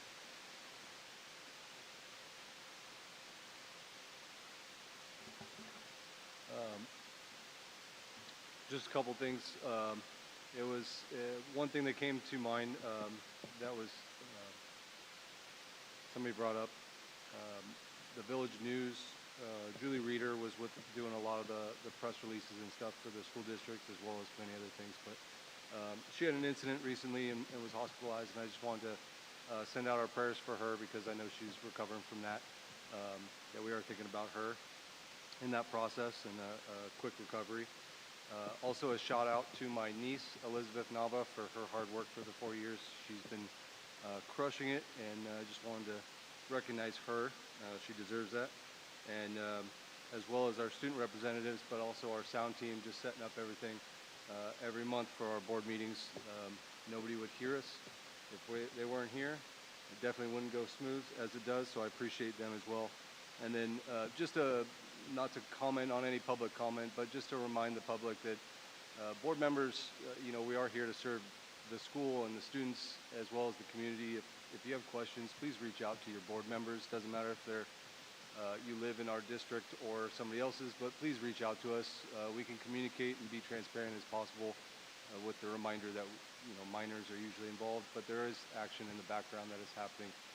But we're happy to not be on social media following the gossip train, but to clarify things as possible based on investigations or circumstances that we're allowed to speak on. But please reach out to your board members, and it doesn't have to be about current media things, but any questions that you might have, please reach out to us, and we'll give you as much transparency as we possibly can.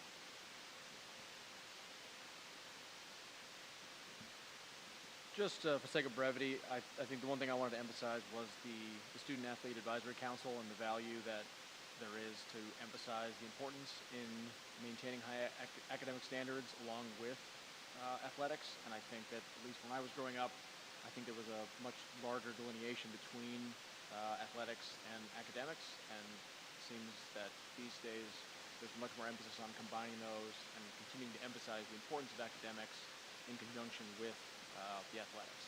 And so I think really putting a spotlight on the values that having that combination and having somewhat of a hierarchy where your academics are superseding your athletics, but they still work together, I think is really valuable, especially for these students as they go on to bigger and better things. And I just think it's really good to put a spotlight on that. Thank you. It's been a busy month. Try to do this quickly. First of all, thank you, Ivy High School staff, for having me and my wife over at the USS Midway. It was an honor sharing the evening with you, as well as Ivy, was being recognized as a model continuation high school in California. Next, congratulations to Mr. Leyva and Ms. Wilson on their awards at the Bilingual Symposium. As a bilingual teacher myself, I see firsthand the balance y'all do when motivating students to participate and succeed in the dual immersion program. A big thank you to Enrique Camarena Club for the invitation to their end of the year celebration. It was great seeing so many young students doing great work in the community to promote the end of drug usage. Students from Fallbrook High School and Potter were there, so it was a beautiful partnership between FUSD and FUHSD students. Also, a huge thank you to our counseling department for a wonderful commitment day. It was so great seeing students promote higher education and being recognized by the work in several CTE pathways. I had the opportunity to hand out t-shirts and being around our seniors during my few minutes lunch break, but it was totally worth it. Finally, I want to extend an invitation to our SOUP and board members to the senior hallway celebration. This is a beautiful tradition that has been ongoing for about 6 years now. It started off with Councilor Delgado from Fallbrook STEM Academy, who wanted to celebrate our graduating 2019 class. I believe that at that time, when I was there, teaching there, we only had about 4 students who attended. With the support of Councilor Jimenez and Councilor Archuleta, it slowly began to grow, and now with the collaboration of the counseling team, we have about 10 seniors attending every in-town elementary school in FUESD. FHS seniors will be visiting elementary schools on May 19th and 20th from about 9 a.m. to 10 a.m. Thank you.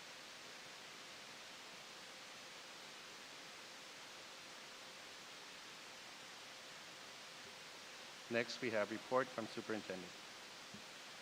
I would like to echo a lot of the things already said by our board members tonight. Trustee Christensen, yes, thank you to Drew Tippin for the work that you do to make these board meetings a success. I know that usually we meet in the library, and you are completely in charge of that, and only about once or twice are we here in the PAC. So thank you, Drew, for all that you do. As Trustee Caralampio stated, this is a month of celebration that got kicked off by Ivy's model continuation recognition and celebrations after that. Trustee Caralampio, President Caralampio did not state that there was also a celebration by the San Diego County School Board Association, where he was recognized as Board Member of the Month, and AXA Region 18 recognized Dr. Annabelle Luna as our Director of Student Services, Pupil Services Administrator of the Year. I attended the Coast to Coast event with Trustee Jones, and it was a little different than past years, but we were able to advocate. It's very important that we keep the funding that we have coming to schools so that we can continue to provide all students with the level of education that they deserve. The monthly patch from San Diego County's Office of Education IT newsletter featured our network support tech, Luis Landon, who in his 3 months has closed over 60 work orders, set up large format printers, supportive context-aware access for special education, and many other things. I also want to mention that Fallbrook High School went through their first International Baccalaureate IB 5-year audit. We received many accolades for our CTE pathways and were provided with some great suggestions. A huge thank you to our IB AP coordinator, Marin Pinnell, and all of our IB teachers that participated in the audit, as well as Principal Lauren Jones and her assistant principals. As we head into prom this weekend, senior night, and other senior events, I want to again remind all of our students to please be safe while celebrating and driving to and from senior activities. And I'm not only talking about drinking and driving, I'm talking about distracted driving. About 12 years ago actually, one of my closest friends was killed by a very young distracted driver who is serving jail time. Unfortunately, her 3 daughters did not have their mom present at graduation, at their weddings, at the birth of their children, and all because posting something online was more important than the driving that was taking place. The post can wait. Please keep that in mind. Thank you. Thank you. Now we move on to public hearing sessions. I would like to call the public hearing for the Sunshine Negotiations proposal Fallbrook Union High School District to order at 7:29 p.m. for the Fallbrook Union High School District. Notice is hereby given that the Board of Trustees of the Fallbrook Union High School District will conduct a public hearing regarding the bargaining proposal of the Fallbrook Union High School District. Are there any public comments for the public hearing for the Sunshine Negotiations Proposal, Fallbrook Union High School District? There are none. Let the record show that no one addressed the board regarding this topic.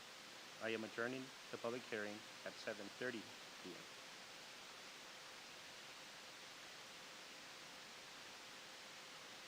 Agenda items. Education services. We will now have a presentation on the annual English Language Learner Program report.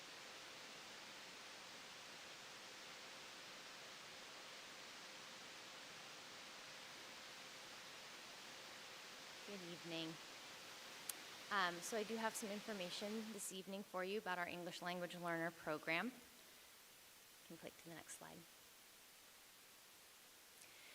This presentation is an annual presentation about our program. It covers 4 things, more or less. First, we're looking at the LPAC exam and how well our students are doing on that proficiency exam to see how well they are acquiring English year in and year out. We are also looking at our state assessments. Some of this is familiar and will be a little bit of a repeat of what you've seen in other presentations, with this being a little more focused on only our English learner population. Our professional learning plan and what we do every year with our teachers, specifically targeting the needs of our English language learners, and any recommendations that we have moving forward for the 25-26 school year.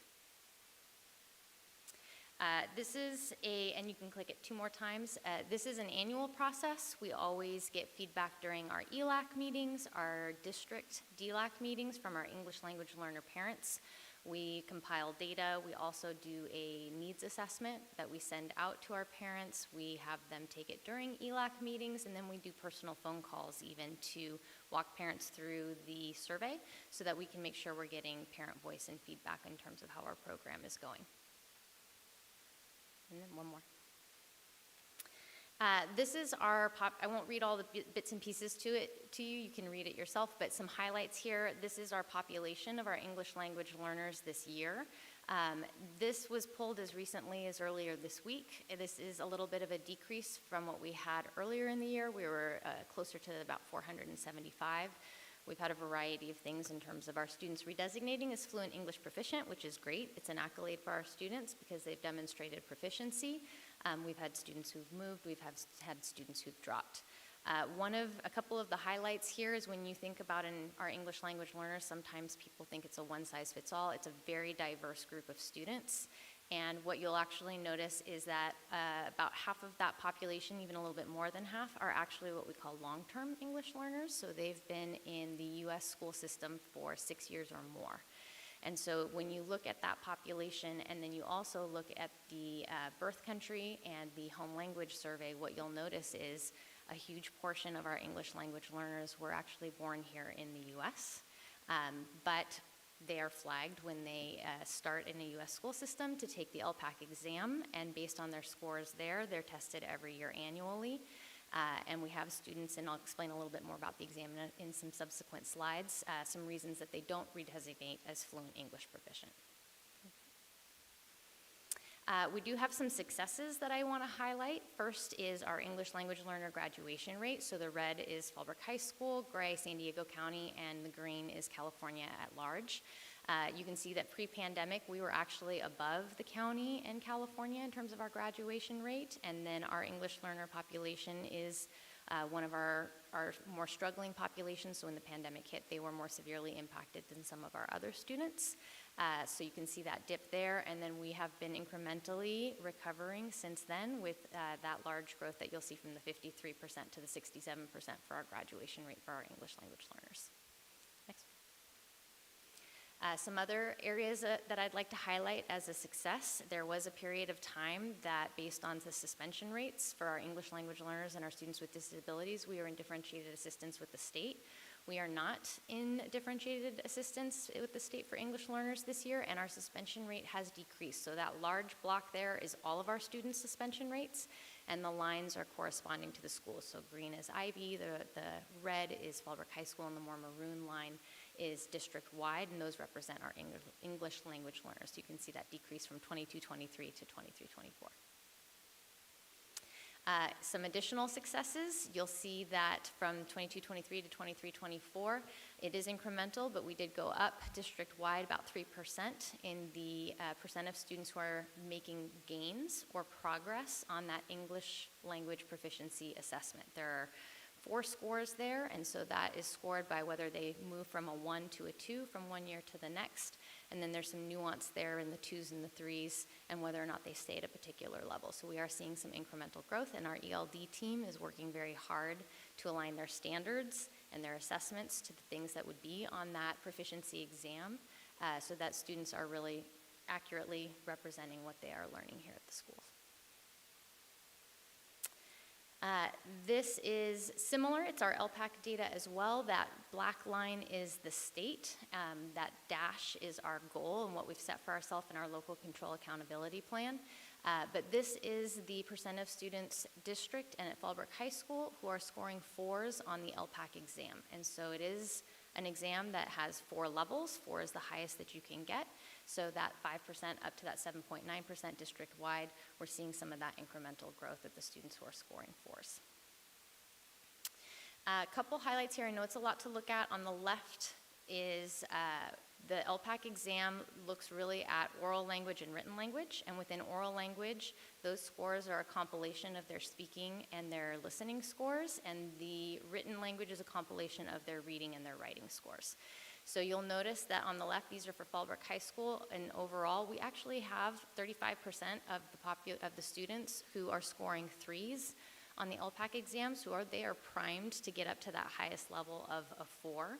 So we're trying to look very carefully at those students to see if we can bump them up to that last level. Oral language is stronger for our students both at Fallbrook High School and at Ivy High School, and in written language, we see that the scores are lower. And so on the right, that chart is what's actually creating kind of the scores on the left. You'll notice that the red in reading is the highest, so reading and writing is where our students are struggling the most, and they are struggling more so in reading even than they are in writing. And so if you click to the next slide, it's a very similar pattern. This is just specific to Ivy High School. So the only piece that's a little bit different is they don't have as many of those students at the level 3 at Ivy High School, but otherwise, oral language is a strength, and the written language and reading is an area that we are looking at in terms of targeting for student growth. Okay. These might be somewhat familiar to you. That black line is the state, and the straight line across the top is our goal of what we're aiming for. And on the left is the percentage of students who are scoring 3s or 4s in math on the SBAC, on our state assessment and the content standards. And while those scores did dip, there's another way that we measure this, and that is their average scale scores, and that's on the right in our dashboard, and you'll see that we actually had a decent increase, 16.7 points for our English learners in general, and 21.6 points increase in math for our long-term English learners. So those are some successes we want to highlight and hope that they are getting to the point that they can then demonstrate proficiency overall. Very similar chart, but this is for English ELA literature. And so you'll see again that black line is the state, and they had a significant decrease both in math and ELA. Our goal, and then where we are at in terms of a slight decrease in the student number of percent of students who are scoring proficient in ELA, and subsequently on the dashboard, even their average scale scores did decrease slightly as well. Another area of success is our A to G rates, and these are the requirements for students to be ready to apply for a UC school here in California. And so you'll see that we had a dip in 21-22, but ultimately we've seen an increase in not just our English language learners, but our students with disabilities, socioeconomically disadvantaged students, in the percentage of students who are graduating A to G, which means that they are getting C's in those courses that are required for UC admissions. We have been targeting math, so one of the things that we have done this year, knowing that math has been in an area of concern, specifically for our English learners, is we looked at how many students were getting D's or F's in first trimester, and then we engage them during Warrior Pride Time, along with their paraprofessionals, with a program that we call Magma Math, so that they were getting tutoring on the Tuesday and the Thursday. And this was to help fill any gaps that were holding them back from accessing the content in their courses. And so we have been working on that in groups of 10. And if you want to click to the next slide, we've seen some success already. So we're excited to continue this next year and hopefully see more success. But of the students who have been participating in this program, because it's trimester, sometimes they take math second or third trimester, but in second trimester, 36% of the students who have participated in the program brought their grades up to a C, and in third trimester, 36% of the students also currently have a C in their math class as we speak. So we are very pleased to see some of those successes. As I had mentioned before, that chart on the left is the same one that you've already seen. Reading has been an area of concern for us, and we've talked about it with our ELAC and our DLAC committees. And so one of the things that we've done this year is we brought in the Read 180 program at both Ivy High School and Fallbrook High School so that we could target the literacy needs of our students, especially for those long-term English learners who, if you were to speak to them, some of them do not speak another language. English is their only language, so they are very proficient orally. But what is holding them back is their reading and their writing skills. So we're trying to target those for especially for our long-term English learner population.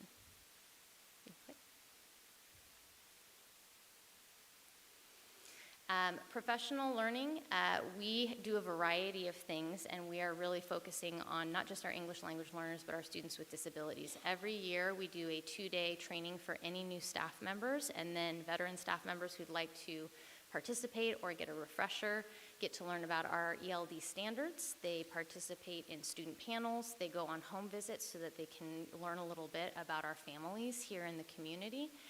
It's a really wonderful training. It's a nice opportunity to get out into the community and see what the makeup of Fallbrook High School is, because it is very diverse. And they do a lot around the values for educating English learners that are set by the state of California and by Stanford. The other things that we do is we participate in DRS, which is a data reflection session in all of our different content areas other than PE and VAPA. And they look at the content standards, and then they disaggregate data, specifically looking also at our ELs and our students with disabilities, and then they identify strategies within their departments to target the needs of those students. We're also pairing that with learning walks, so they go into one another's classrooms to see what the best practices are, so that they can then bring that back into the classroom, or they request very specific professional learning from us so that we can work with the county and we can work with other entities to provide them with support to address the needs that they're seeing within their department. Click. I think one more. There we go. There is a very long survey that we give to our parents, but I have tried to condense it for you into a couple key buckets. On the left, it's really about how well do they understand why their student has been identified as an English learner, what do they need to do to get out of the program. So 73% of our parents understand the process, 55% understand the LPAC reports, and 82% understand the interventions and the programs that we offer at the school. So when we get to the recommendations, we will come back and I'll talk a little bit about that 55% for our LPAC reports. In the Center for School Engagement, 45% of parents have been contacted by teachers for academic progress. 27% of our parents attend parent education opportunities in person here at the school, at least of those who participated in the survey, and then 55% feel welcomed here. Academic support on the right, we had a lot of positives there. Basically, our parents feel like their students are safe on campus, that they can reach out to an adult on campus. 82% said so. 73% of parents feel that they receive support in the academic core and that the EL program is working for their child. So based on the data, based on what the feedback is from our parents, these are just some of the recommendations and the plans that we have for the 25-26 school year. So as I had said, that 55% on LPAC reports, we're going to make sure that we provide some visual guides, make sure we're addressing that at our ELAC meetings, maybe provide some dial outs or some paraphernalia when we do our mail outs to our parents, So we want to make sure that we are supporting our parents there and understanding those reports and how it impacts their child in the program and for reclassification. Something that came up a lot that wasn't called out on the last slide is parents' requests for more understanding around how to use our Aries parent portal.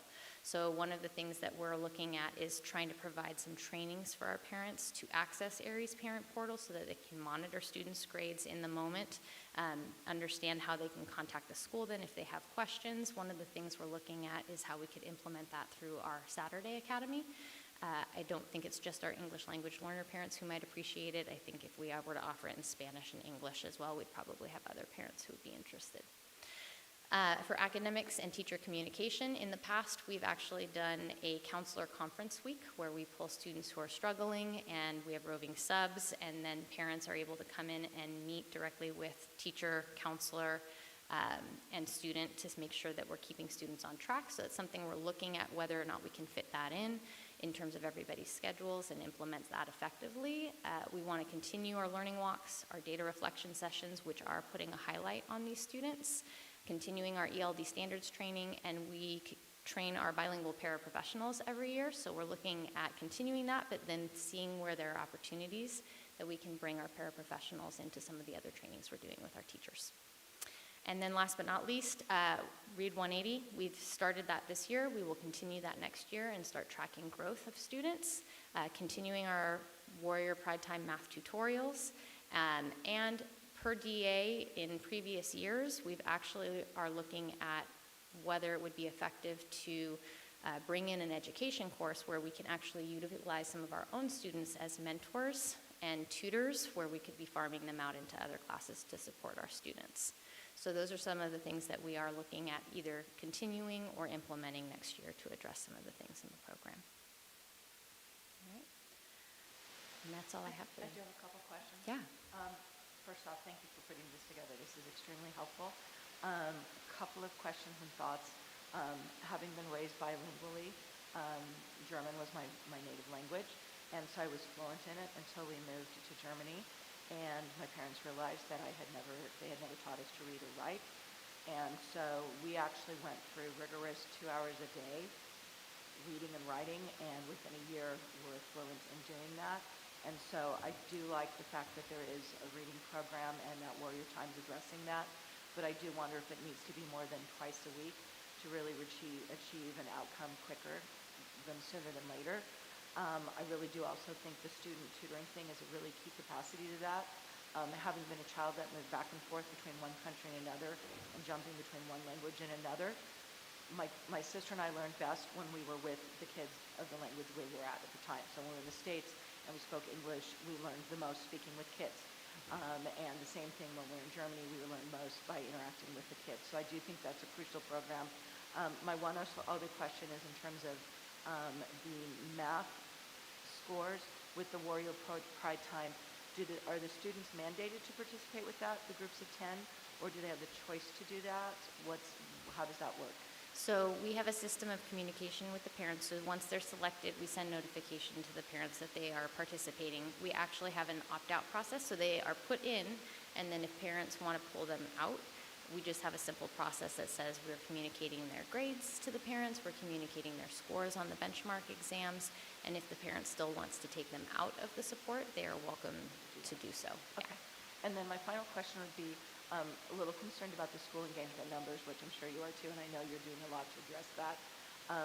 Having been involved with several other community groups who've kind of seen that similarly as well, I think maybe, again, I think getting them comfortable with the Aries portal and the online technology is a key piece, but I think maybe until they're comfortable with that, having more communication in their own language or in an easy-to-read format, visual guidance, I think is crucial until they're ready for that.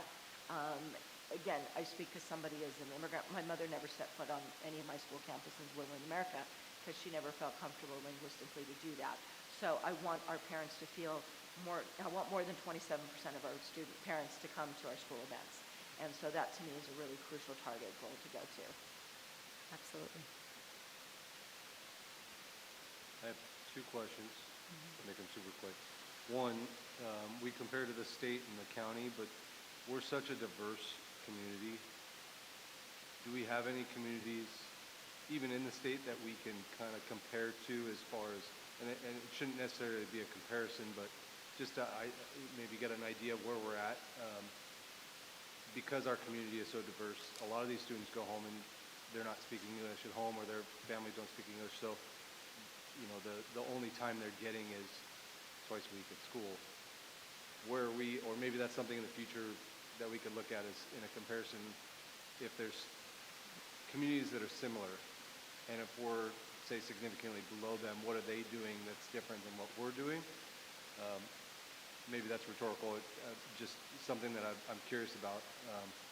Maybe you know that, and maybe you can get back to us, but if not. And then, if I gave you an endless budget, if I gave you an endless budget and you had a wish list that you felt, hey, this is a solution that has been proven, it's the top of the line, top dollar thing.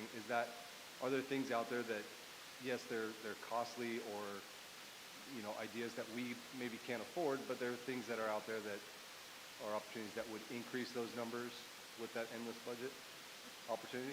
That is an excellent question. And I wish I could say that there is a solution with an endless budget. What we have found most effective is a small group tutoring, because we have students who have gaps, and the more we can fill the gaps and prepare them, the better they're off they're going to be when they're in their content class mixed with other students being able to hear English as a language. Our challenge has been historically, and we even continue to have the challenge with our paraprofessional positions, we've had funding in the past where we could hire many, many tutors. We don't have enough people applying for those positions where we can actually staff them. So that's a big piece of that impetus for the education and mentor course, is even if we have the money to hire them and we can't seem to get them in the door, if we can at least then mobilize the students that we have, because we have some really excellent students, some within our English Learner program who are very strong, and really kind of build on their strengths and empower them to be able to give back to their community, maybe tie community service to it in some way, shape, or form, or if it's a course where they're getting credits, we obviously can't do that. But we're really kind of looking at, if we can't staff those things that we want to do, then is there a creative way that we can look at that within our own system? But yes, in our ideal world, with lots of money where we can maybe pay an exorbitant salary, maybe we would get more people applying. But this is kind of our navigation in terms of how can we get more of that one-on-one or small group support for students, even if we can't necessarily get those college tutors coming in the door to support. It's a good question. Yeah, thank you. Appreciate what you do. It's a lot of work, and we appreciate this every time you bring it up, because it puts a lot of things into perspective and how hard you work, so appreciate that. Got a couple questions. I'm aware that there are IEP transition meetings between our feeder schools and FUHSD. Is there communication with our feeder school for our EOD students, 8th grade students that are coming to Fallbrook High School? Does it exist? Yes, so we have articulation meetings that we are doing now, and have been doing for the past 2 or 3 years with the district, as well as the site administration from the feeder district. Every year they also provide their data to us. One of the things and topics that came up at our last articulation with the elementary district was, especially with the fact that long-term English learners are now being called out very specifically on the dashboard. We've kind of started some conversations there about what the elementary district is doing to target the needs of the long-term learners coming into Fallbrook High School.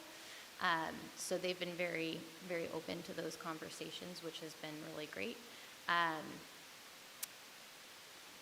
There was something else I was going to say, but I lost it. So I just had I'd also like to add that in conversations with Superintendent Hazel at Fallbrook Union Elementary School District, we have talked about the learning walks that we're conducting, as well as the learning walks that the elementary district conducts, and inviting some of our teachers, myself, to visit their classrooms, as well as having them visit ours, so that they can see what students are expected to know when they transition to the high school. So that's probably going to be something that we will be implementing next year. And I think it's come back to me and it answers some of the questions that you've already posed. But the long-term English learners and the fact that those are now a focus on the dashboard is because in regards to the comparison of students across different schools and districts across California, long-term learners are struggling across California. And they know that it is a priority group and a concern. And so we have looked at the data in comparison to other schools around us. Escondido does have some slightly better data. They're at 8% of their students scoring proficient in ELA, which is not that much more, but every little bit counts. Every single one is a kiddo's life and potential generations after that. So we are looking at the things that they're doing. We're a very unique place here in Fallbrook. We have a lot of schools across California that have a high population of long-term English learners. We have some who have a much more diverse newcomer population than we do from a variety of different countries. So we have about half our population that are long-term English learners, and then that smaller cohort that primarily right now are coming to us from Guatemala. And so there's no one who measures up almost exactly as us, but there are some similar districts that we can compare to and we can look at, especially in regards to the long-term English learner population. Final question. During the LPAC exam, students are assessed in 4 domains: reading, speaking, listening, and writing. If a student has a speech impediment and that speaking part drops down their overall score, could a parent request for that score to be removed because of the impediment that the student has? So if a student has a speech impediment, the course of action there would be more than likely they already have a 504 or an IEP in place. And as part of that process, there are accommodations that we can apply to the LPAC exam. So in some cases, they can actually omit that portion of the exam. We only do that very, very rarely if necessary.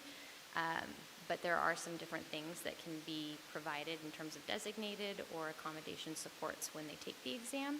And then if it is severe enough, they now have the alternate LPAC exam. Depending on the impediment and how severe it is, some students could qualify for the alternate as well, which addresses all of those items. So the best course of action for parents would be to, and more than likely they already do by the time they come to the high school. If there's a speech impediment, they usually have a 504 or an IEP in place, but that would be the first course of action, is to go through that. Thank you. I have one question as well. Looking at the center graphic as far as the school engagement and the 55% that feel welcome, this ostensibly could mean that 45% don't feel welcome. Are there efforts in place to try to cultivate some level of involvement or some positivity towards that 45%, so maybe we get that number higher? So I think to Ms. Rodarte's point, the more that we're offering things in the target language for our parents, I think that is a big piece. We actually do hear from our parents exactly what you had mentioned about, I think it was your mom or your grandmother.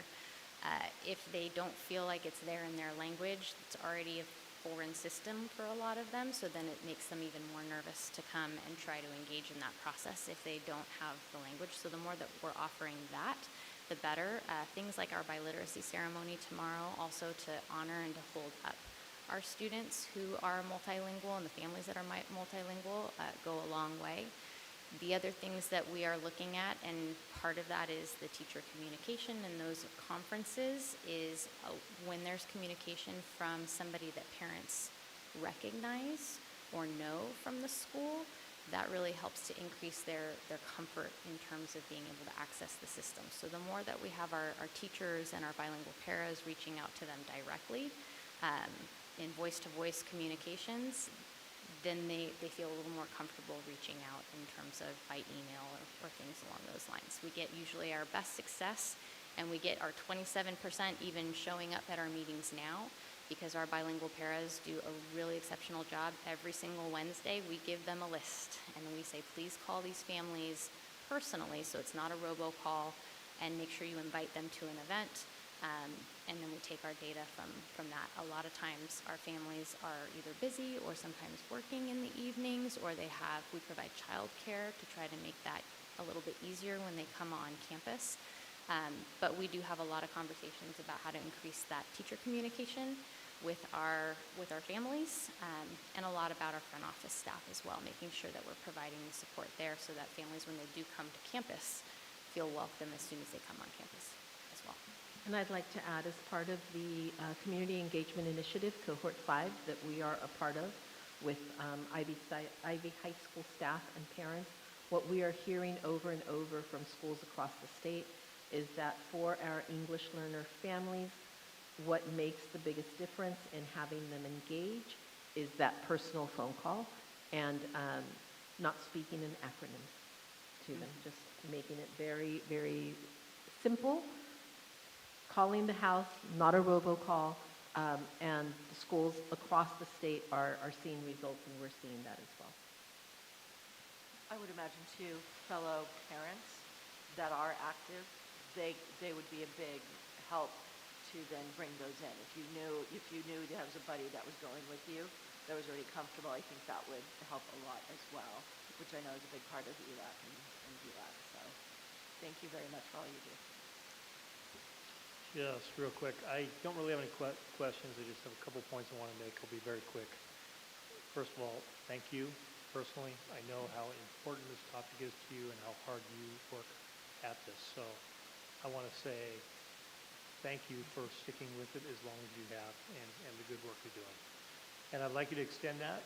One of the things I heard about was the Warrior Pride Time, where you're doing the tutoring with the small groups. From all of us on the board, we are really, really grateful for new ideas and trying new things, and it sounds like anything we can get a little traction on, please celebrate that with them. And then the other thing along those lines, I just want to point out how important I think it is, as I saw it firsthand, the collaboration we are now having with our neighbor to the elementary school district, which has really been ramping up over, let's say, the last 3 years or so. I think that's very important. Our students are their students and vice versa, so we really appreciate the partnership. So for that, thank you. My pleasure. Thank you. Next, we have an action item, new course, IB Economics SL standard level. Can I get a motion? I move that the board approve the new course IB Economics SL standard level as presented. I will second. Thank you, Mr. Haskell and Mr. Christensen. Do we have any comments, questions? None? We'll move to a vote. Student board representatives are not here. Board members Carolampia votes aye. Mr. Christensen? Aye. Mr. Haskell? Aye. Mr. Jones? Aye. And Mr. Rodarte? Aye. Thank you. Next, we have action item, new course IB Business Management SL standard level. Can I get a motion, please? I'll move that the board approve the new course, IB Business Management SL standard level as presented. I will second. Thank you, Mr. Rodarte and Mr. Christensen. Any questions, comments, or concerns? Thank you. Student board representatives are not here. Mr. Carolampia votes aye. Mr. Christensen? Aye. Mr. Haskell? Aye. Mr. Jones? Aye. And Mr. Rodarte? Aye. Thank you. Student services. We have an action item, student discipline case, approve expulsions, number 11 F2425, number 12 F2425, and number 16 F2425. May I get a motion, please? I will move that the board approve student discipline cases number 11 F2425, 12 F2425, and 16 F2425 as presented. I'll second. Thank you, Mr. Rodarte, Mr. Jones. Because these are student expulsion cases, we cannot talk about it in public, so we go straight to the vote. Mr. Carolampia votes aye. Mr. Christensen? Aye. Mr. Haskell? Aye. Mr. Jones? Aye. And Mr. Rodarte? Aye. Thank you. Next, action item, student discipline cases, approve suspended expulsions, number 08 F2425, number 13 F2425, number 14 F2425, and number 15 F2425. Can I get a motion? Yeah, a motion that we go ahead and approve suspension expulsions number 08F 2425, 13F 2425, 14F 2425, and 15F 2425 as presented. Thank you. Second. Moved by Mr. Jones, second by Mr. Haskell. Carrampio votes aye. Mr. Christensen? Aye. Mr. Haskell? Aye. Mr. Jones? Aye. And Ms. Rodarte? Aye. Next, business services. Action item, recommendation to approve amendment number 1 for the guaranteed maximum price GMP with Flint Design Build LLC DBA Flint as selected leaseback LLB number 242501, contractor for the power systems upgrades project at Fallbrook High School. May I get a motion? I'll move that the board approve the recommendation to approve amendment number 1 for the guaranteed maximum price GMP with Flint Design Build LLC DBA Flint as the selected leaseback LLB number 2425-01 contractor for the power systems upgrades project at Fallbrook High School as presented. Second. Thank you, Ms. Rodarte. Mr. Jones, any comments or questions? Student board representatives are not here. Mr. Carrampio votes aye. Mr. Christensen? Aye. Mr. Haskell? Aye. Mr. Jones? Aye. And Ms. Rodarte? Aye.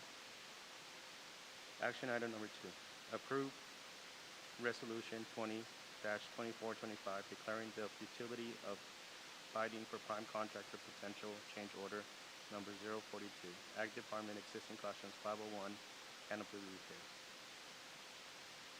I move that the board approve resolution 20-2425 declaring the futility of bidding for prime contract potential change order number 042, AG Department existing classroom 501, canopy repairs as presented. I'll second. Thank you, Mr. Haskell. Ms. Rodarte? Comments, questions? Okay, student board reps not here. Mr. Carrampio votes aye. Mr. Christensen? Aye. Mr. Haskell? Aye. Mr. Jones? Aye. And Ms. Rodarte? Aye. Next, action item, recommendation to approve change order number 3 for bid number 2425-01.R1 on February 14th, 2024 in amount of $2,894,000, which includes a district allowance of $100,000. Can I get a motion? I'll move that the board approve the recommendation to approve change order number 3 for bid number 2324-01, R1 on February 14th, 2024 in the amount of $2,894,000, which includes a district allowance of $100,000 as presented. I'll second. And Perfect. if you can just explain the change order. Yeah, the original contract was the $2.8 million. This is change order 2 and 3, and that is because when they were working, this is for the ag project, and when they were working out there on the plumbing, they had some issues, and so they had to redo that, and then they had to tear up the asphalt and put new asphalt. So there was, again, I'm going to come with my unforeseen conditions. And so they ran into these problems. We had built an allowance into the project, but we just have a bare minimum of that allowance left. So this change order exceeds that. And instead of stopping and moving forward with that, it was best that we just go ahead and move forward with that while we have Waco here. So that's the first one. And then there's another, is this the one with 501?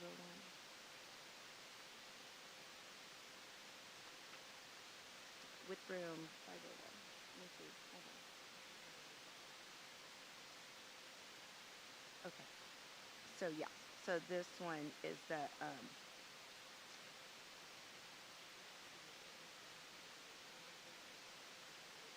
yeah, it was the new yeah, just like I said, then it's the plumbing and the new asphalt and all of that. And that was it's the grinder. Should I go into all the details of the plumbing and all of that, Bob? And then the greenhouse was added.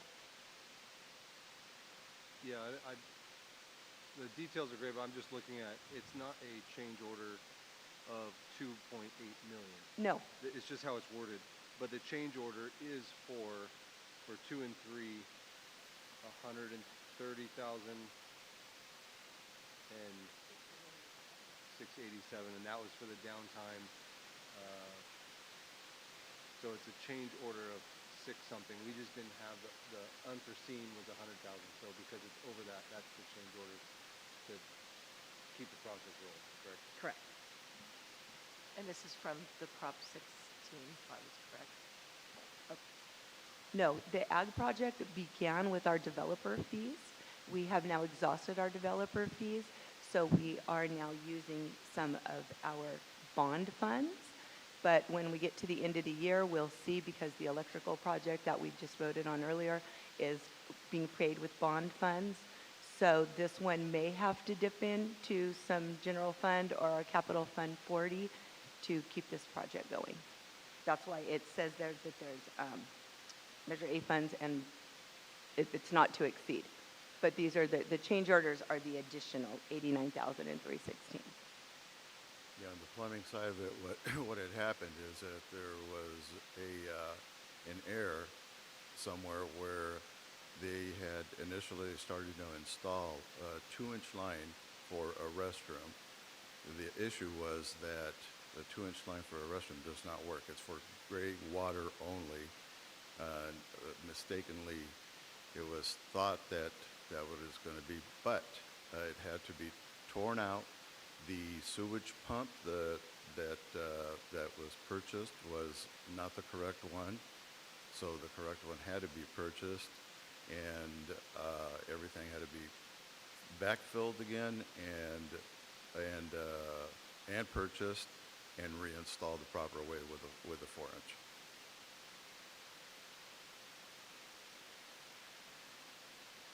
Thank you for clarifying. The purchases, were they done by the contractor? Is there any buyback from them? Are they covering any of those expenses, or is that on our end? It's the architect, and so we are working with them, and they are going to, because it wasn't really the contractor as much as in the design, and so they are working with us. And so it's like, instead of a credit there were other things they should have charged us for that they didn't, because they said, well, we'll not charge you for this to make up for the difference in the plumbing part. Okay, perfect, because that would be industry standard. Thank you. Thank you, Mr. Vaz. Okay, you're welcome. Any further questions? None? Student board representatives not here. Mr. Carrampio votes aye. Mr. Christensen? Aye. Mr. Haskell? Aye. Mr. Jones? Aye. And Mr. Rodarte? Aye. Next, recommendation to award contract Inspector of Record Services to TYR Inc. for the power upgrades projects at Fallbrook High School.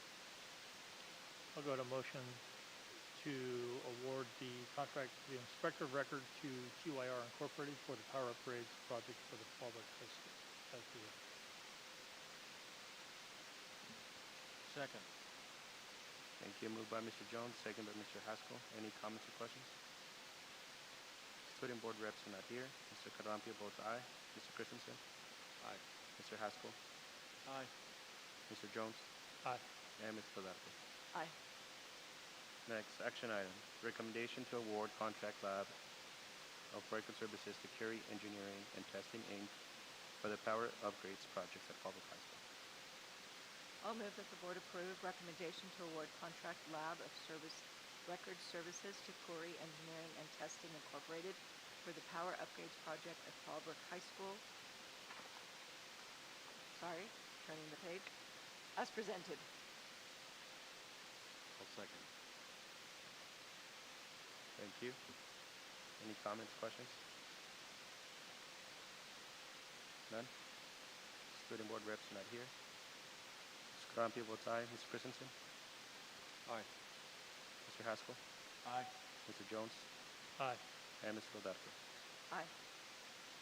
Next, annual resolutions number 15-2425 through 18-2425 STCOE signatories. Can I get a motion? I'll move that the board approve the annual resolutions number 15-2425 through 18-2425 San Diego County Office of Education signatories as presented. Second. Moved by Ms. Rodarte, second by Mr. Jones. I'm assuming this is just a formality that we have to do on an annual basis? Every year, yes. Any other questions? Student board reps not here. Carampio votes aye. Mr. Christensen? Aye. Mr. Haskell? Aye. Mr. Jones? Aye. And Mr. Rodarte. Aye. Next, action item. Approve resolution number 19-2425 for membership to join Education Technology Joint Powers Authority, EdTech JPA.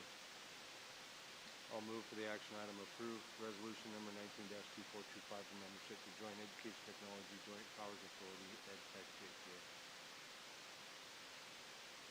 Second. Thank you, Mr. Christensen. And Mr. Jones? Any comments or questions? Thank you. Student board reps are not here. Mr. Carampio votes aye. Mr. Christensen? Aye. Mr. Haskell? Aye. Mr. Jones? Aye. And Mr. Rodarte. Aye. Okay, Superintendent Human Resources. Information item. Yes, this information item is the revised new and deleted board policies and administrative regulations and exhibits. They're being presented as an information item for a first reading and will return as an action item at the next board meeting. As you already know, ongoing reviews and updates are necessary with board policies and administrative regulations. The review enables the district to ensure policies, regulations, exhibits, and bylaws conform to state and federal law. The district compares its policies, regulations, exhibits, and bylaws with the California School Boards Association recommendations. Additionally, the review serves as a reminder to the governance team and staff of the operational principles and implementation guidelines for the district. The revisions allow the district to make the necessary updates to remain compliant, and they are in alignment with the CSBA suggested language and numbering system. Revisions appear as strike-throughs for deletions and in green highlight for additions. There are no financial implications associated with these agenda items at this time. The revised new and deleted board policies, administrative regulations, and exhibits presented are informational items for the first reading and will be placed on the next agenda for action. Thank you. Next, we have an action item, revised new and deleted board policies, administrative regulation, and exhibits. I'll move that the board approve in the first reading the revised new and deleted board policies, BP, administrative regulations, AR, exhibits E, and bylaws, BB, as presented. I'll second. Thank you, Mr. Rodarte. Mr. Jones? Comments, questions? I do have a quick comment. After completing some of the training that I've been doing, I have been finding out that as a norm, a lot of school boards do not do this on a regular basis. They review changes to laws and regulations once every 6 months or once every year. So it really behooves us that this is something that the district does on a monthly basis, so that we are literally working with a living document that is accurate and up to date. So that really speaks well for our district. I would like to add that the reason that these board policies are being brought to you as an action item on the first reading, number one, the policy 5030 student wellness is part of an audit for our nutrition services program. The audit is going to be completed before the next board meeting, and this needed to be updated in order to be able to meet the requirements of the audit. The other policy, 1330, use of school facilities, which you updated at the last board meeting, I believe. There was one section that was missing, so we've brought it back to you. And that's why they're on a first reading. Thank you. Any other comments? Okay, student board reps are not here. Mr. Carampio votes aye. Mr. Christensen? Aye. Mr. Haskell? Aye. Mr. Jones? Aye. Mr. Rodarte? Aye. Thank you. Next, action item, revised new deleted board policies and administrative regulation and exhibits. Can I get a motion? I move that the board approve in the second reading the revised new and deleted board policies, administrative regulations, exhibits, and bylaws as presented. I'll second. Thank you, Mr. Haskell and Ms. Rodarte. Any comments, questions? Student board Board Reps not here. Ms. Carampio votes aye. Mr. Christensen? Aye. Mr. Haskell? Aye. Mr. Jones? Aye. And Ms. Goldaski? Aye. Action item number 4, Sunshine Negotiation Proposal for the Fallbrook Union High School District, FUHSD. Can I get a motion? I'll move that the board approve the Sunshine Negotiations Proposal for the Fallbrook Union High School District with the Fallbrook High School Teachers Association as presented.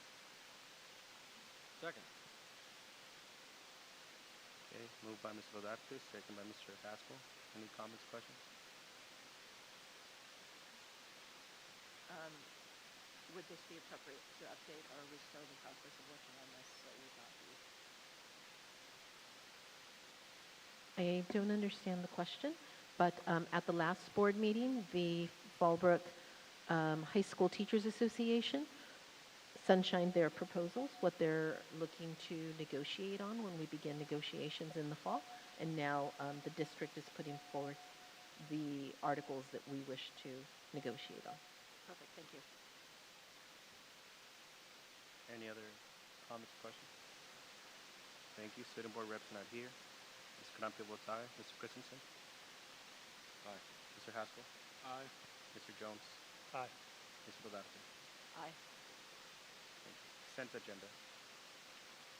All matters listed under the consent agenda are considered by the Board of Trustees to be routine and will be enacted with one action. There's usually no discussion of these items prior to the time of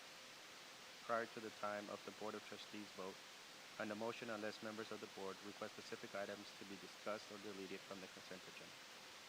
Can I get a motion?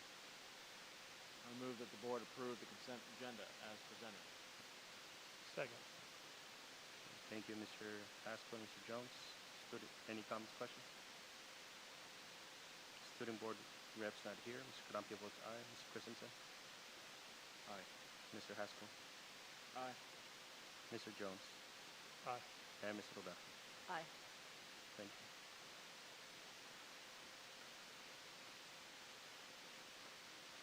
Organizational matters. This is the appropriate place in the agenda for members of the board to request the superintendent provide further information regarding items discussed at this meeting and or request that new items of business be placed on future agendas. Does anybody have one? I actually do. And I want to propose something. I'm here to respectfully propose the formation of a district athletic committee. A collaborative group composed of students, parents, teachers, coaches, and staff members, potentially trustees, with the focused objective of developing a unified mission statement and pillars of success for our athletic department.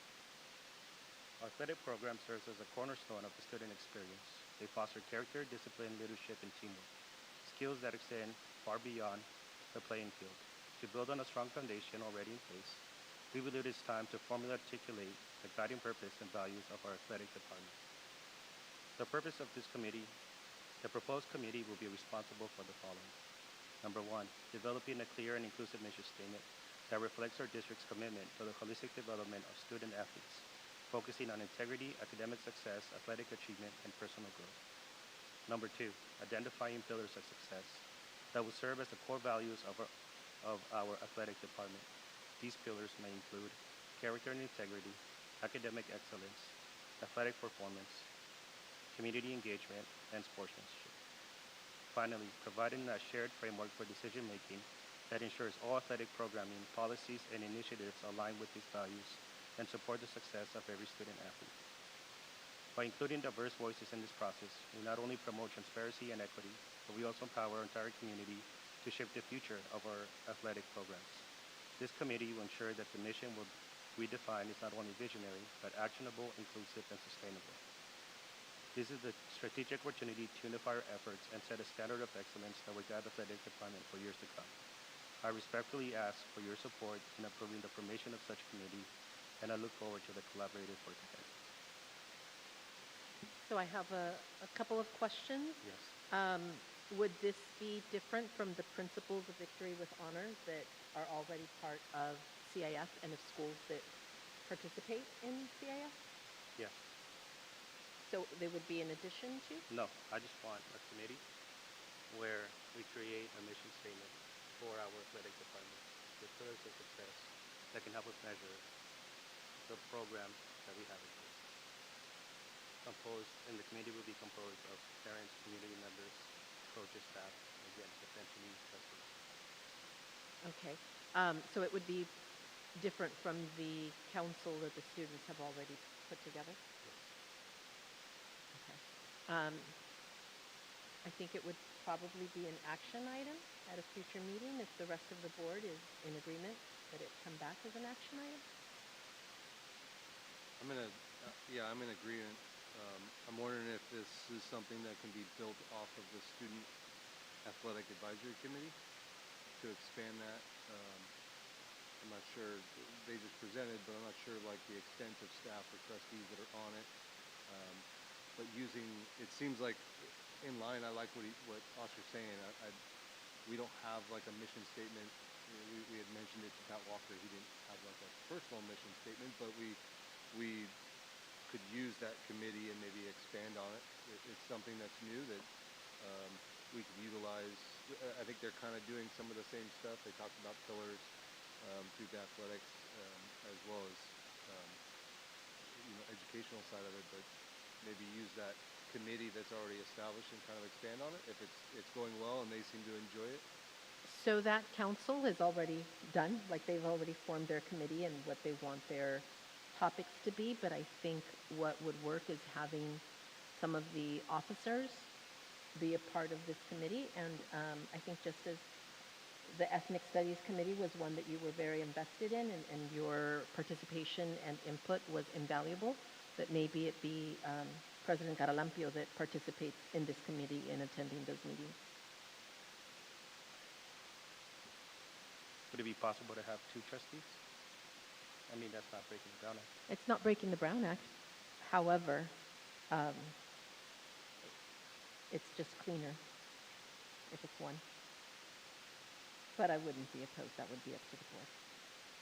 I wouldn't be opposed to 2 board members, but I also think that maybe there would be key other components within the athletic department, the athletic department chair, the various coaches, some of the other leaders in that as well, kind of from the adult perspective, looking at the same core values that the students have identified and are working off of.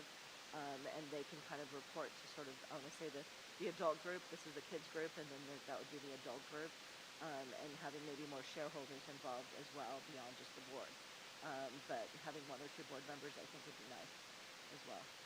Yeah, I wouldn't be opposed to 2 if something I'd be interested in.